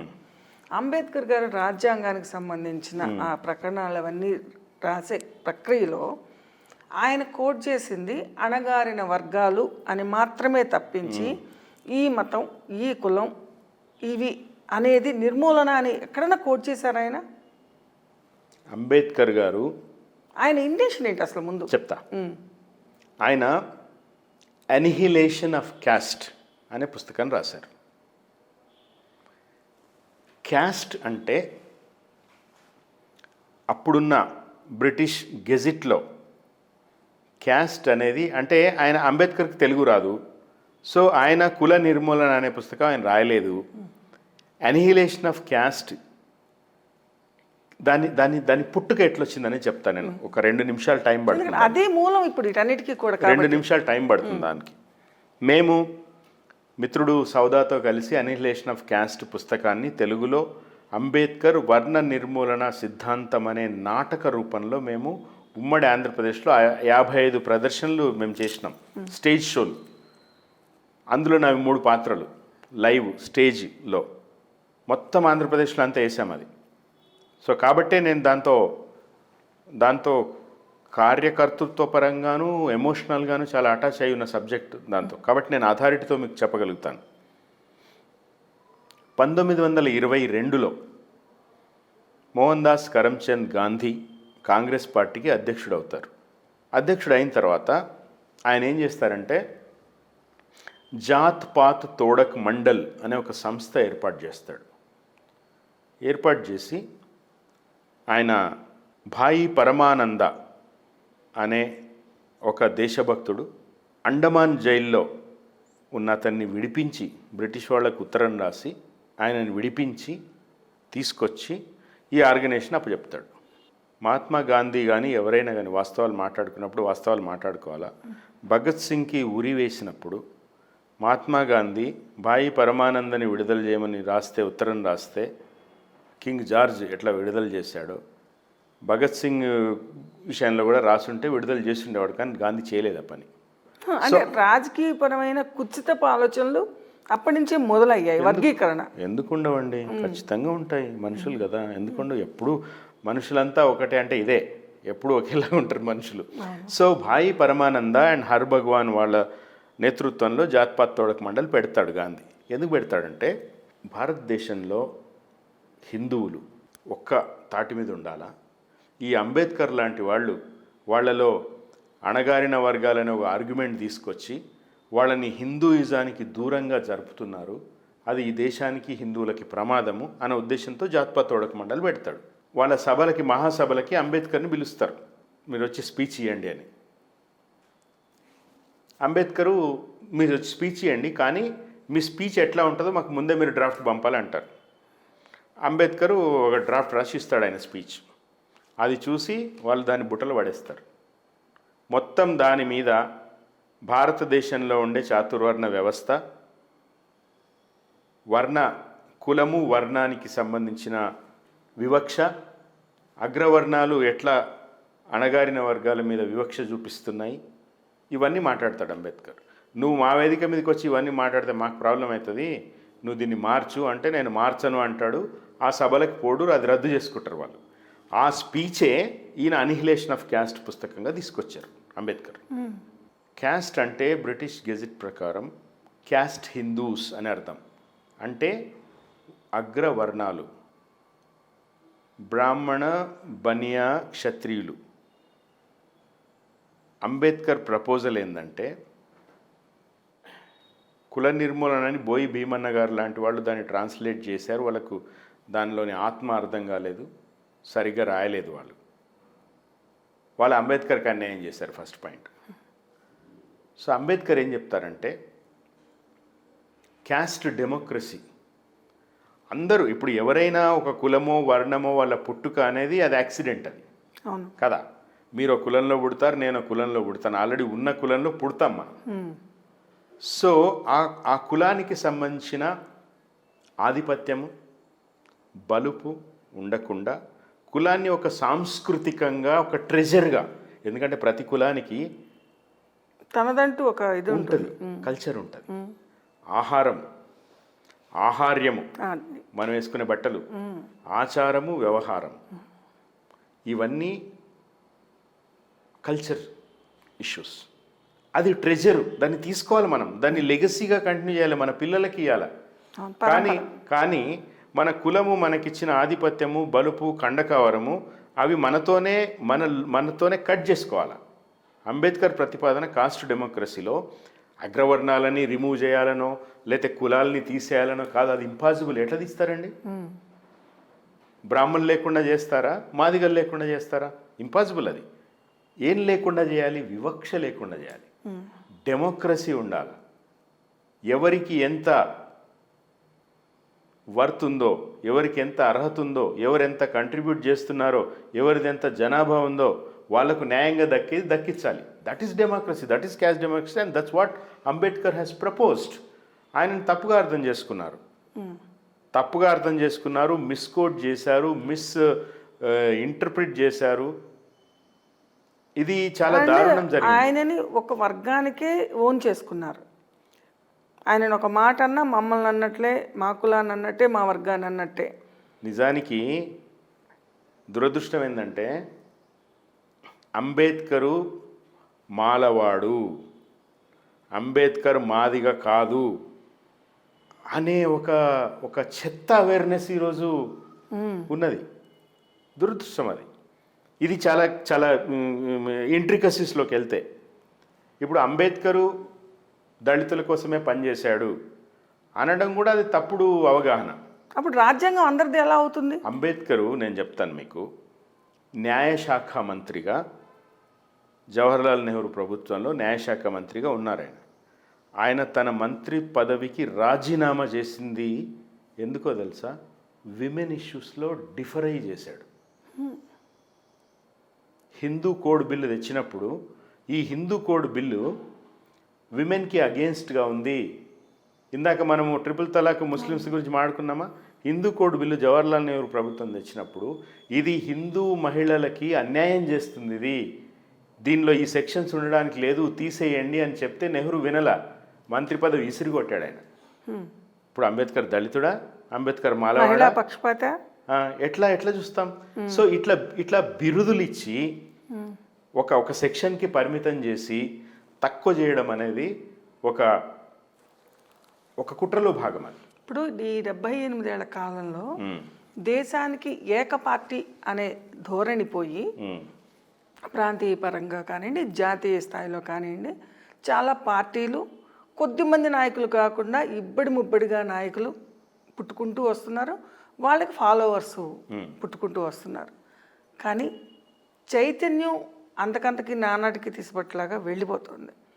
దీని వెనుక ఒక రకంగా రాజకీయ నిరుద్యోగులు అని అనాలా, మనం రాజకీయానికి సంబంధించిన ఫాలోవర్స్ అనాలా, లేకపోతే సమాజ ద్రోహులు అని చెప్పి అనాలా? రాజకీయ నిరుద్యోగులు నేనేమంటానంటే రాజకీయ నిరుద్యోగులు ఇంకా ఇంకా ఇంకా ఇంకా పెరగాల, పెరిగి వాళ్ళు కొత్త అవకాశాల కోసం ప్రయత్నించాల. ఎప్పుడైతే పని లేదో, ఎప్పుడైతే అవకాశాలు లేవో, ఎప్పుడైతే వాళ్ళు అనుకుంటున్న భవిష్యత్ స్వప్నాలు పటాపంచలు అవుతాయో, చిందరు వందరు అవుతాయో, 2 పరిణామాలు జరుగుతాయి. 1, కాంప్రమైజ్ అయినా అవుతారు. 2, రెట్టించిన కసితో ఉత్సాహంతో పని చేసి వాటిని సాధించుకుంటారు. ఈ 2వ దశ ఈ దేశంలో వస్తుంది, రావాలని నేను కోరుకుంటున్నాను. వస్తుంది కూడా తప్పకుండా. ఇప్పుడు కొత్త జనరేషన్ వస్తూ ఉన్నది, ప్రపంచం మారిపోతూ ఉన్నది. మన చేతిలో మొత్తం ప్రపంచం ప్రతి క్షణం ఎక్కడ ఏం జరుగుతుందో మన అరచేతిలో తెలుస్తోంది స్మార్ట్ ఫోన్ల ద్వారా. ఒక ప్రమాదం పొంచి ఉంది. ఒక రకంగా సంధికాలంలో ఉన్నాం మనం. మన మార్పుకి మధ్యలో తీవ్రమైన ఒక సంధికాలం ఇది. దీంట్లో ఈ సంధికాలంలో జరుగుతోంది ఏంటంటే అధికార దాహం అనేది మెయిన్గా ప్రభావవంతంగా పనిచేస్తోంది. దీంట్లో జనరల్గా ఒక నాయకుడు అనేవాడు, మనం ఇందాక సమూహాలు అనుకున్నాను చూసారు, సమూహాలని చైతన్యవంతంగాను నియంత్రణలోనూ ఉంచి ఏది కావాలి, ఏది ప్రభుత్వం నుంచి వ్యవస్థలో నుంచి వాళ్ళకి అందించాలి అనేది చిత్తశుద్ధి అని మాట్లాడుతాం చూసారా, ఆ ప్రకారం చేయడానికి ఒక నాయకుడు ఉంటే బాగుంటుంది. కానీ ఇంతమంది ఫాలోవర్స్లో రేపు నేను యువజన నాయకుడు అవుతానేమో, రేపు మండల స్థాయి నాయకుడు అవుతానేమో, రేపు జిల్లా స్థాయి నాయకుడు అవుతానేమో, రేపు రాష్ట్ర స్థాయి నాయకుడు, ఇటువంటి ఈ ఎజెండాలు పెట్టుకోవడం వల్ల కింది స్థాయి ఆ పేదరికం ఏదైతే ఉందో ఆ నిర్మూలన మీద ఎఫెక్ట్ చూపిస్తుందా లేదా? నేను యాక్చువల్లీ ఒక్క నాయకుడు ఉండాలి అనే మాటతో నేను డిఫర్ అవుతున్నా. యాక్చువల్లీ ఈ దేశానికి అంబేద్కరు చాలా గొప్ప కాంట్రిబ్యూట్ చేశాడు, కానీ ఒక అంబేద్కర్ కాకుండా 10 మంది ఉంటే బాగుండు అనుకుంటున్నాను నేను. ఇంకా చాలామంది రావాల్సిన అవసరం ఉంది. మీరు సంధికాలం అని ఒక మాట అన్నారు, దీనికి మళ్ళీ నేను అంబేద్కర్ని కోట్ చేస్తాను. అంబేద్కర్కి ఇష్టమైన అమెరికన్ పోయెట్ ఉన్నాడు, మాథ్యూ అర్నాల్డ్. ఆయన పోయిటరీ అంబేద్కర్ చాలా చోట్ల కోట్ చేస్తాడు. ఆ 4 లైన్లు అది ఏంటంటే, wandering between 2 world's, one dead and the other powerless to be born. అంటే దాని సౌదా అద్భుతంగా తెలుగులో చేశాడు. 2 ప్రపంచాల మధ్య పరిభ్రమణం, ఒకటి మృతం, జీవోత్సవం, రెండవది కరెక్ట్ ఎగ్జాక్ట్ పదం నాకు గుర్తు రావడం లేదు తను రాసింది. 2 ప్రపంచాల మధ్య పరిభ్రమణం, ఒకటి మృతం, రెండవది తిరిగి పుట్టే అవకాశం లేనిది అని అట్లాంటిది ఏదో రాశాడు తను. పునరుజ్జీవనమా? అంటే కొత్తగా జనించే శక్తి లేదు. ఓకే, ఒకటి చనిపోయింది, ఒక ప్రపంచం చనిపోయింది, ఇంకోటి కొత్తగా వచ్చే అవకాశం లేని పరిస్థితులు. ఈ సంధి కాలంలో ఉన్నాం మనం అనేది ఎప్పుడో 18వ శతాబ్దంలో రాసిన పోయం అది. అది ఈ రోజుకి రిలవెంటు. నేను ఇందాక చెప్పానా, 300 కోట్ల సంవత్సరాల భూమి, రాబోయే మరో 300 కోట్లు, ఎన్నో సంధి కాలాలు వస్తుంటాయి. 100 కోట్ల తర్వాత మనలాగే ఇద్దరు ఇట్లా కూర్చుని ఇప్పుడు సంధి కాలంలో ఉన్నాం మనం అని అనుకుంటారు. ఎన్నో సంధి కాలాలు. ఇది నిరంతరంగా జరుగుతూనే ఉంటుంది, కానీ పుట్టుక లేదంటారు. నిరంతరంగా జరుగుతూ ఉంటుంది. దాంట్లోంచే సొల్యూషన్స్ వస్తాయి. నాకు ఒక 2 ఏళ్ల క్రితం కేసీఆర్ గారితో ఒక లోతైన చర్చ ఒకటి జరిగింది. ఇది మీకు ప్రేక్షకులు కూడా చెప్పాలనుకుంటున్నాను. అప్పుడు ఆయన సీఎంగా ఉన్నారు. ఒకరోజు ఫోన్ చేశారు, సుశీల హైదరాబాద్లో ఉంటే రండి అంటే, వస్తున్నా సార్ అని ఇంటికి వెళ్ళాం. లంచ్ చేసాం. ఆయన చాలా ఏదైనా టాపిక్ ఆయన తీసుకుంటే చాలా లోతుగా మాట్లాడతారు. పాలసీల గురించి వాటి గురించి చర్చ వచ్చింది. టాపిక్ దేవుడి మీదకి పోయింది. ఈ బీజేపీ నుంచి అట్లా వచ్చి దేవుడు, మతము, కల్చరు, సంస్కృతి ఇట్లాంటి చర్చ వచ్చింది. ఎవరు కూడా ఇప్పుడు మనం మాట్లాడుకున్నట్టే సమాజాన్ని శాశ్వతంగా మంచిగా మార్చలేరు అని అన్నాను నేను ఆయనతో. ఏ రాజకీయ నాయకుడైనా ఎన్ని గొప్ప పాలసీలు తీసుకొచ్చినా వాళ్ళ జీవితకాలం ఎంత, వాళ్ళ పార్టీలు ఎంత, వాళ్ళ ప్రభుత్వాలు ఎంత, ఏది ముఖ్యమంత్రి గారితో నేను మాట్లాడాను, ఇది ఎవ్వరూ శాశ్వతంగా మార్చలేరు అంటే అంతేనంటావా అన్నారు. దేవుడే చేయలేకపోయాడు అన్నా. అంటే ఏంటి అన్నారు. ఇప్పుడు మన హిందుత్వం ప్రకారం దశావతారాలు, మొదట కూర్మావతారంతో మొదలు పెడితే రాబోయేనో వచ్చేనో కల్కి అవతారం, కల్కిని వదిలేసిన 10 అవతారాలు. ఒక అవతార కాలంలో ఒక దేవుడు, మనిషి రూపంలో పుట్టిన దేవుడు కొన్ని ప్రపోజ్ చేస్తాడు. ఉదాహరణకి రాముడు ఏకపత్ని వ్రతుడు. ఓకే, రాముడు తన కాలంలో తను చేయాల్సిన పనులేవో చేశాడు, అవతారం చాలించాడు. తండ్రిని గౌరవించడం, తండ్రి మాటను పాలించడం, అయిపోయింది. అది అయిపోయింది. ఆ తర్వాత మళ్ళీ ఇంకొక యుగం వచ్చిన తర్వాత ఆ విలువలు మారిపోతున్నాయి. మళ్ళీ అదే దేవుడు ఇంకొక అవతారం ఎత్తి ఇంకో పొలిటికల్ పార్టీ పెట్టి కొత్త మేనిఫెస్టోతో వస్తున్నాడు. సో దేవుడికే శాశ్వతంగా మొట్టమొదటి అవతారంలో ఇంక భవిష్యత్ అంతా కూడా డోకా లేదు అనే ఫిలాసఫీ దేవుడికే లేదు. అంటే అన్న కేసీఆర్ అన్నారు దాన్ని యుగధర్మం అంటారన్నారు. నేనన్న పేరు ఏదైనా కావచ్చు. ఇప్పుడు ప్రతివాడు వచ్చి ఈచ్ అవతారంలో పొలిటికల్ పార్టీ పెట్టినట్టే కదా, తన మేనిఫెస్టో పెట్టినట్టే కదా. So every time it is changing. So కాబట్టి శాశ్వతమైన మేలు జనాలకు చేయడము దేవుడి వల్లే కాలేదు, ముఖ్యమంత్రులతో అసలు కాదు. ఇది నిరంతరము జరుగుతూ ఉంటుంది. అదే ఇప్పుడు ఇదే దేవుళ్ళని అంటే రాజకీయ లక్షణాలు ఉన్నటువంటి అదే దైవ రూపాలని, ప్రతిరూపాలని ఒక్కొక్కళ్ళు ఒక రకంగా చైతన్యవంతంగా తీసుకుని లేకపోతే ఎవరిని వాళ్ళు మోటివేట్ చేసుకోవడానికి ఉపయోగించుకోవాల్సిన ఒక భక్తి భావాన్ని రాజకీయానికి సంబంధించిన ఒక టూల్ లాగా వాడుతూ మతాన్ని, కులాన్ని, వర్గాన్ని వ్యవస్థలో విపరీతంగా చొప్పించి ఒక వర్గాలుగా విడగొట్టి దొమ్మిల ఇవాళ సోషల్ మీడియా విపరీతంగా పెరిగిపోయిన నేపథ్యంలో అవును, సోషల్ మీడియా వేదిక మీద ఒక రణభేరిని చూపిస్తున్న ఈ క్రమాన్ని మనం ఎలా చూడాలి, వ్యవస్థ ఏ వైపు వెళ్తోందని మనం అనుకోవాలి? ఖచ్చితంగా ఈరోజు భారతదేశంలో మతం, కులం చాలా పెద్ద పాత్ర పోషిస్తున్నది ప్రజల ఆలోచన సరళిని మార్చే విషయంలో. చాలా ప్రమాదకరమైన స్థాయిలో ఉంది, దాంట్లో సందేహం లేదు. ఇప్పుడు మనం బయట దేశాలు మార్స్లోకి ఎట్లా పోదాము, ఇంకో చోటుకి ఎట్లా పోదాము, ఎక్కడ హీలియం ఉంది, ఎక్కడ ఏది ఉంది అనేది బయట దేశాలు ఆలోచిస్తే, మనము ఏ గుడిలో ఏ మాంసం ముక్క ఎవడు తీసుకొచ్చి వేశాడు, సోమవారం ఏదే ఉంది, శుక్రవారం ఏదే ఉంది, ఇట్లాంటి ఒక దరిద్రంలో మనం ఉన్నాం. ఇది అస్సలు మంచిది కాదు. నేను ఇంతకుముందే చెప్పిన మీకు కులానికి సంబంధించి, కులం ఎట్లయితే ఒక కల్చరు మనని ఒక యునీక్ ఐడెంటిటీతో ఎట్లయితే కులం ఉంచుతుందో, ఆహార సంస్కృతి కూడా అన్నీ దానిని కూడా కించపరచడం, ఆహార్య ఆచార వ్యవహారాలు కులము మతము మనకిచ్చింది. చాలా డైవర్స్ దేశం మనది.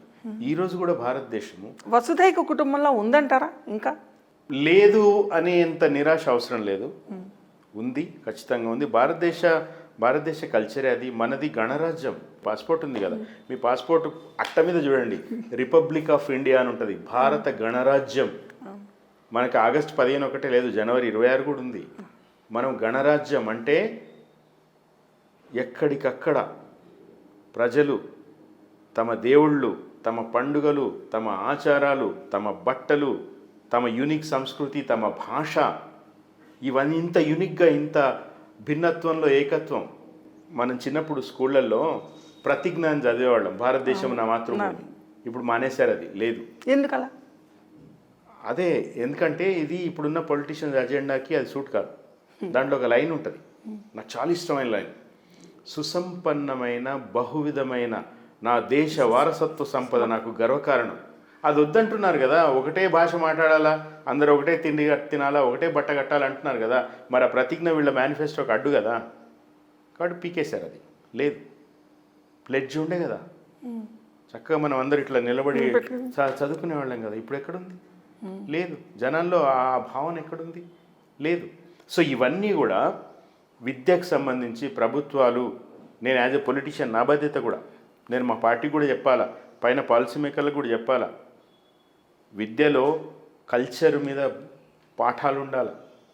భారతదేశం యొక్క విభిన్నమైన సంస్కృతులకు సంబంధించిన కల్చర్ ఉండాలి. మతం అనేది ఎందుకు గొప్పది? మతం కేవలం మత్తుమందు అని ఊరుకుంటే సరిపోదు. మత్తుమందు కూడా ఏమండి, మీకు ఆపరేషన్ చేయాలంటే అనస్థీషియా ఇస్తారు కదా, మంచిదే కదా. సో ఆ మత్తు ఏ డోసులో ఇవ్వాలి, ఎందుకు ఇవ్వాలి, ప్రాణాలను నిలపడానికి ఇస్తామా, తీయడానికి ఇస్తామా, అది కదా ఇంపార్టెంట్. ఆపరేషన్ చేసేప్పుడు కూడా లోకలైజ్డ్ గా ఏ పార్ట్కి అవసరం అంతవరకు ఇచ్చే మెథడ్స్ కూడా పెరిగాయి ఇప్పుడు. నువ్వు ఒక యూనిక్ విలువలతో ఉండాలంటే, నీ మనిషిగా, నీ ఇంట్లో, నీ కుటుంబాన్ని, సమాజాన్ని గౌరవించాలంటే, ఓ రాముడో, కృష్ణుడో, వేదాలో, ఉపనిషత్తులో, లేతే అల్లానో, జీససో ఏం చెప్పారో చెప్పాలి కదా. సో ఆ అనస్థీషియా ఆ కొంత అయినా ఇవ్వాలి కదా. అది తీసేస్తే ఎట్లా? నువ్వు మతం తీసేసి, కులం తీసేసి, అదే కదా ఇప్పుడు విపరీత పరిణామాలకు వెళ్ళిపోయి, మనం ఇటీవల జరిగిన రంగరాజన్ దాడిని మనం అంటే హిందూలోనే హిందుత్వ దాడి, అంటే హిందుత్వాన్ని, హిందూ ధర్మాన్ని, సనాతన ధర్మాన్ని కాపాడుతామనే ఒక ధోరణి మళ్ళీ అంతర్గత కుమ్ములాటలకు దారితీయడం అనేది ఏ రకంగా సమాజమే ప్రభావం చూపిస్తుంది?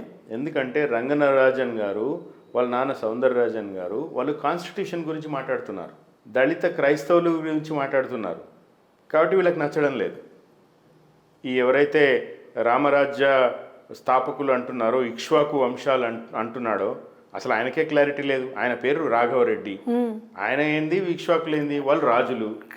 కనీసం రాఘవ వర్మ కూడా కాదు నువ్వు కదా. పోనీ రాఘవ వర్మ అంటే నేను క్షత్రియుడినే. అంటే ప్రజల్ని ఒక రకమైన భ్రమల్లోనూ, ఒక రకమైన మాసివ్ దృక్కోణాల్లోకి, అంటే ఒక రకంగా ఉద్వేగాల్ని, దాన్ని ఏమంటారు, ఉన్మాదత్వాన్ని పెంచడం.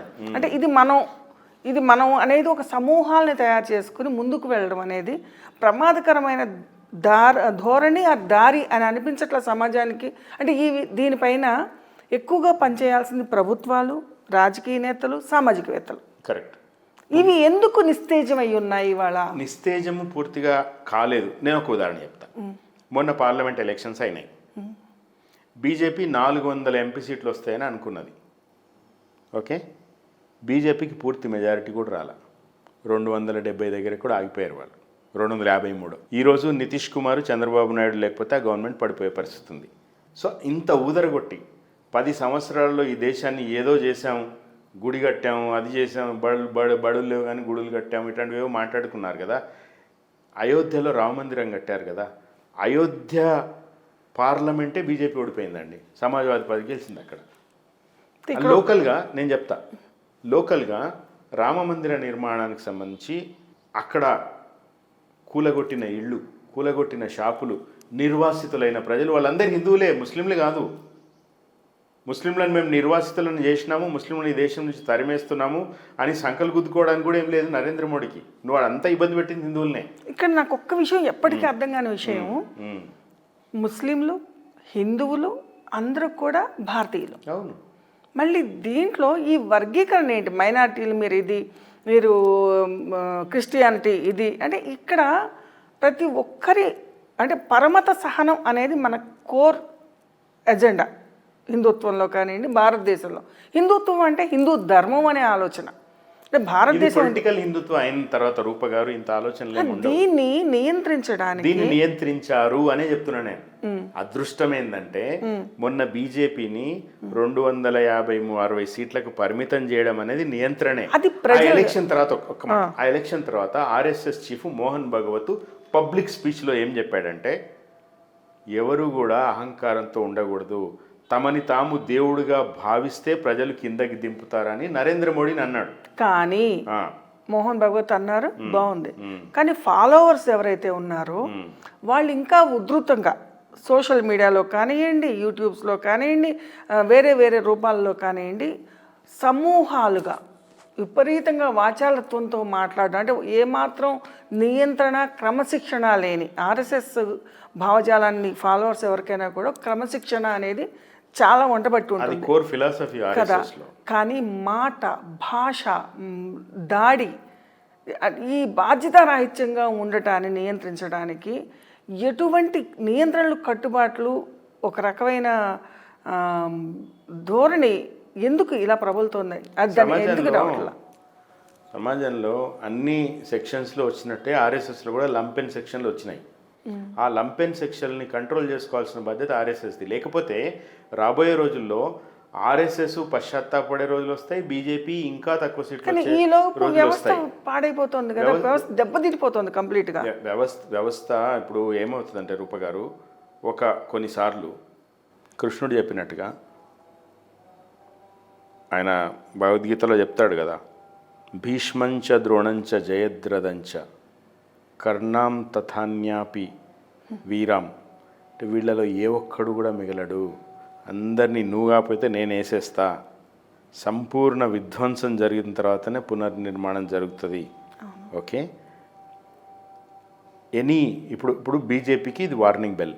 మొన్నటి పార్లమెంట్ ఎలక్షన్ వాళ్ళు గనక వాళ్ళ ధోరణి మార్చుకోకపోతే, ఇప్పుడు భారతదేశం లాంటి గ్రోయింగ్ ఎకానమీ, ఆ సంపద అంతా అందరికీ దక్కాలా, ప్రజలందరికీ దక్కాలా, ప్రజల్ని సమానంగా మనం చూడాలి అనే ధోరణి వాళ్ళకి కనుక లేకపోతే బీజేపీ పార్టీ గ్రాఫ్ డౌన్ అవుతుంది. నాకు నిజానికి ఈరోజు బీజేపీ కంటే కూడా కాంగ్రెస్ పార్టీ పట్ల తీవ్రమైన కంప్లైంటు, నిరాశ ఉన్నది. ఈరోజు రాహుల్ గాంధీ కాంగ్రెస్ పార్టీని రాజకీయంగా భూస్థాపితం చేసే కంకణం కట్టుకున్నాడు అనిపిస్తున్నది. మొన్న రేవంత్ రెడ్డి గారు స్పష్టంగా చెప్తున్నారు, ఆప్ని మేము కావాలనే ఓడించామని. ఎందుకంటే మమ్మల్ని అక్కడ ఓడించారు కాబట్టి ఇక్కడ ఓడించామని. ఇప్పుడు మమతా బెనర్జీ రేపు నెక్స్ట్ ఇయర్ బెంగాల్లో ఎలక్షన్స్, కాంగ్రెస్ లేదు, బీంగ్రెస్ లేదు, మేము సొంతంగా నిలబడతామని అంటుంది. ఇండీ కూటమికి నేతృత్వం వహించే ఒక పార్టీ, ఒక పెద్దన్న పాత్ర పోషించి అందరినీ కలుపుకోవాల్సిన పార్టీ ఈరోజు ఒక ప్రాంతీయ పార్టీ కంటే కూడా కష్టంగా వాళ్ళ ఆలోచన ధోరణి ఉన్నది.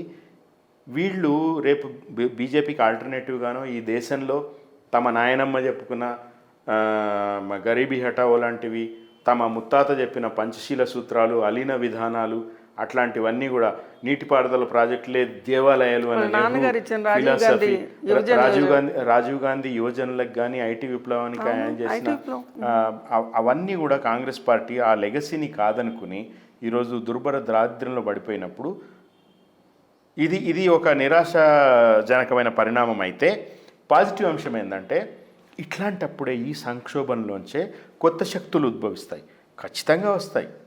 డెఫినెట్గా నారాయణ రెడ్డి గారి పాట ఉంటుంది, నిప్పులు చెరిగే వేసవితోనే తేనెలు కురిసే వానొస్తుంది, ఆకులు రాల్చే కాలంతోనే చిగురులు తొడిగే గడి వస్తుంది. ఖచ్చితంగా వస్తుంది రూపగారు, సందేహమే అవుతుంది. సో కాబట్టి నేనేం చెప్తున్నా అంటే మీకు మీ ద్వారా ఆడియన్స్ కూడా ఏం చెప్తున్నా అంటే ప్రజలకి ఏం చెప్తున్నా అంటే మనం జాగరూకతతో ఉందాం. మనము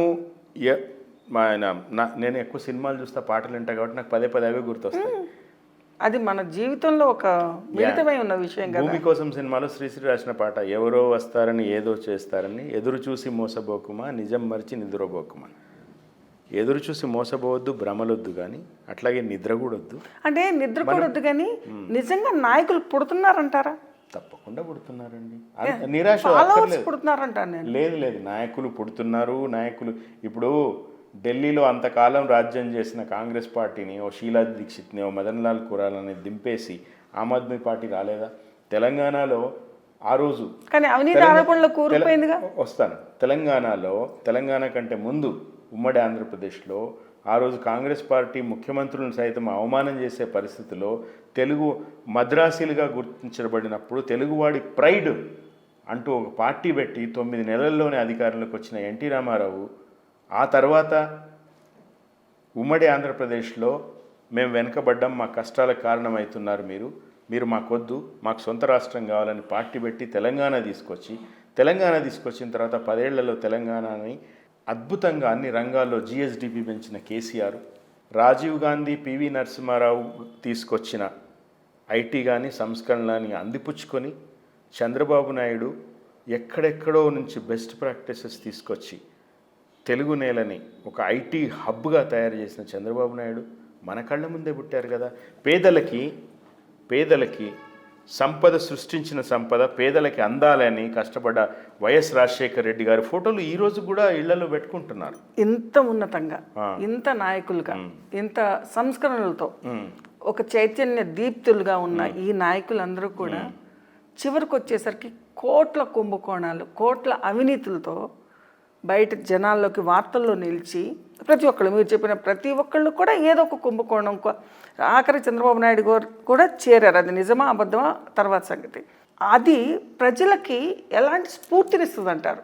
అంటే చైతన్యం కలిగించడం, కానీ స్ఫూర్తి అనే మాట కొంచెం సర్కాస్టిక్గానే వాడుతున్నాను నేను. అంటే అవినీతి వైపు వెళ్ళమని స్ఫూర్తినిస్తుందా ఇది, లేకపోతే నాయకత్వం వైపు వెళ్ళమని స్ఫూర్తినిస్తుందా?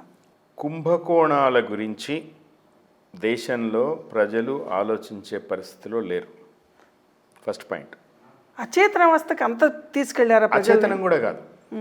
వాళ్ళు ఏమనుకుంటున్నారంటే, నేను వాస్తవం చెప్తున్నా, నువ్వు 100 రూపాయల్లో నువ్వు 10 రూపాయలు తింటే తినరా భయ్, మాకు దక్కాల్సిన 90 రూపాయలు అయితే ఇవ్వాలి కదా నువ్వు. ఇది కోరుకుంటున్నారు ప్రజలు. ఇప్పుడేం జరుగుతుందంటే 90 వాడు తిని 10 ప్రజలకి ఇస్తున్నాడు. అది పీపుల్ దానికి ఒప్పుకోవడం లేదు, రివోల్ట్ అవుతున్నారు. కాబట్టి ప్రభుత్వాలని మారుస్తున్నారు. కుంభకోణాలకు సంబంధించిన పెద్ద అంశంగా ఏమీ ఈరోజు చర్చలో లేదు. జైలుకు పోతే ముఖ్యమంత్రులు అవుతాం అనే ధోరణి ఈరోజు సమాజంలో ఉన్నది. జైలుకు పోయొచ్చిన వాళ్ళకు స్వాగత సత్కారాలు, బీభత్సంగా తర్వాత వాళ్ళని ముఖ్యమంత్రులు చేయడాలు ఆంధ్రలో జరిగింది, తెలంగాణలో జరిగింది. అంటే అంబేద్కర్ కోరుకున్న ప్రజాస్వామ్య వ్యవస్థ, గణతంత్ర వ్యవస్థ ఇదేనా నిజంగా? అంబేద్కర్ కోరుకున్నారు కాబట్టి ఒక రోజు, ఒక ఫైన్ డే, ఉదాహరణకి ఏ ఇయర్ ఫ్రమ్ నౌ, ఇవాళ 14 ఫిబ్రవరి 2025. అంబేద్కర్ గారు 14 ఫిబ్రవరి 2026, 2036, 2036కో సంపూర్ణ ప్రజాస్వామ్యయుత రాజ్యాంగబద్ధ వ్యవస్థ రావాలని ఆయన ఏం పుస్తకంలో రాసుకుని కూర్చోలేదు ఆయన. ఇది ఆయన ఒక మాట కూడా అన్నాడు, రేపు నేను ప్రతిపాదించే విలువలకి ఈ రాజ్యాంగ ప్రతి అడ్డు వస్తే దీన్ని తగలబెట్టేయండి అన్నాడు, ఆయనే అన్నాడు. కానీ తగలబెట్టకపోగా రిజర్వేషన్స్ని కూడా ఆయన కొంత సస్టైనబిలిటీ వచ్చిన తర్వాత ఆ రిజర్వేషన్ వాళ్ళు తీసుకోకూడదు, లేని వాళ్ళకి ఇవ్వాలి అని అనే సూచనను కూడా పక్కన పెట్టేసి ఇవాళ రోజు రిజర్వేషన్స్ కోసం పోరాడుతూ ఎలక్షన్స్లో కూడా బీసీ రిజర్వేషన్లు, ఎస్సీ రిజర్వేషన్లు లేదా ఇంకో రిజర్వేషన్స్ ప్రాతిపదికగా రాజకీయం నడుస్తున్న ఈ వ్యవస్థలో ఏ వర్గానికి న్యాయం జరుగుతుంది, ఏ వర్గానికి సంపూర్ణం న్యాయం జరుగుతుందని మీకు అనిపిస్తుంది? ఎందుకంటే ఎంతోమంది మేధావులు, ఎంతోమంది విఘ్నులు, విద్యావంతులు రాజకీయాల్లోకి వచ్చారు. ఇంతకుముందు ఈ నినాదం ఉండేది, విద్యావంతులు విఘ్నులు రావాలి రాజకీయాల్లోకి అని. ఇంతమంది వచ్చినా కూడా ఎందుకు రాజకీయ ముఖ చిత్రం, క్షేత్రస్థాయి సమస్యలు ఎందుకు రూపుమాపట్లేదు? ఈ దేశంలో పెద్ద పెద్ద కుంభకోణాలకి ప్లాన్ చేసింది, ఎగ్జిక్యూట్ చేసింది విద్యావంతులే. సో విద్యావంతుల మీద నాకేం భ్రమలు లేవు. సామాన్యుడు ఎవడు కుంభకోణాలు చేసే సీన్ లేదు ఈ దేశంలో. వాడికి ప్రతిరోజు వాడి జీవికనే సరిపోతున్నది. అయితే అంబేద్కర్ ప్రతిపాదించిన రిజర్వేషన్ల విషయంలో మీరు అడిగారు కాబట్టి ఒక మాట చెప్తారు. కమ్యూనిస్ట్ క్లాసులు అటెండ్ అయ్యి కొంత డిఫరెంట్గా ఆలోచించే కొంతమంది మేధావులు ఎవరి ద్వారానో నేను విన్నది ఏంటంటే, స్వంత ఆస్తి ఉన్నంత వరకు దొంగతనాలు ఉంటాయి.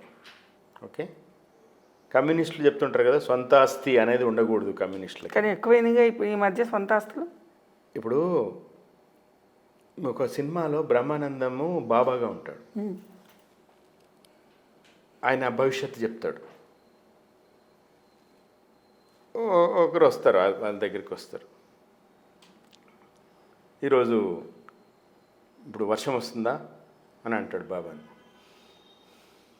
రాదు అంటాడు.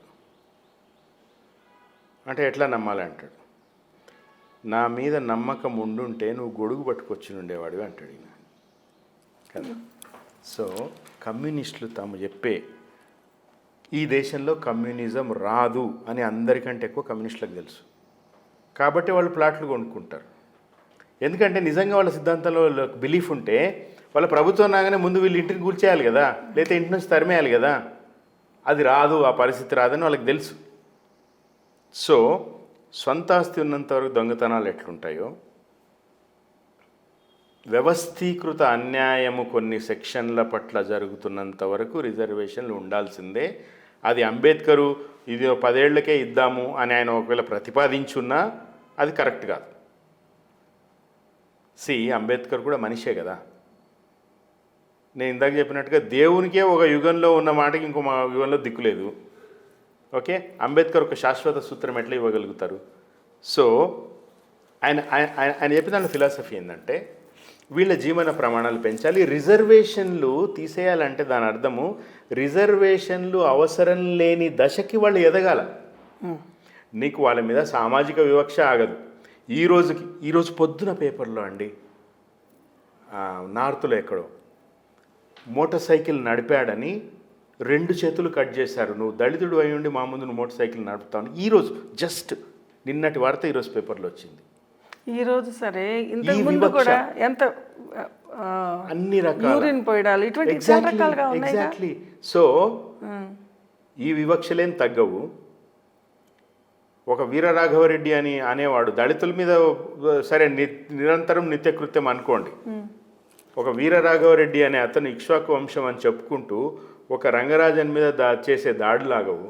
ఉచ్చల జలది అని చెప్పి మెర్సీ మార్గరెట్ రాస్తే ఆవిడ మీద దాడులాగవు. ఎవరి మీద కూడా ఏ మాటలు మాట్లాడినా కూడా ఈ వివక్షలు, సామాజిక వివక్ష ఆగవు, ఆర్థిక అంతరాలాగవు, అసమానతలాగవు, అవకాశాలు వాళ్ళకు దక్కవు. వాళ్ళకి ఎంతసేపు మీరు కూలీలుగా మాత్రమే పనిచేయండి అని నారాయణమూర్తి నుంచి సుబ్రహ్మణ్యం నుంచి జస్టిస్ గవాయి దాకా అదే చెప్తున్నారు. సో రిజర్వేషన్లు మాత్రం తీసేస్తాం, భూ సంస్కరణలు ఉండవు. సో ఈరోజు అంబేద్కర్ వచ్చి ఇవన్నీ కుదరదు రిజర్వేషన్లు తీసేస్తా అంటే నేను అంబేద్కర్ని వ్యతిరేకిస్తాను. As simple as that. Purpose నెరవేరినప్పుడు ఆ నినాదం అట్లాగే ఉంటుంది, నెరవేరేదాకా ఉంటుంది. ఆ రాజ్యాంగానికి ఎట్లయితే ఇప్పటికి 90కి పైచిలకు సవరణలు ఎట్లా చేశామో, అంబేద్కర్ మాటలు కూడా సవరణలు అవసరమవుతాయి.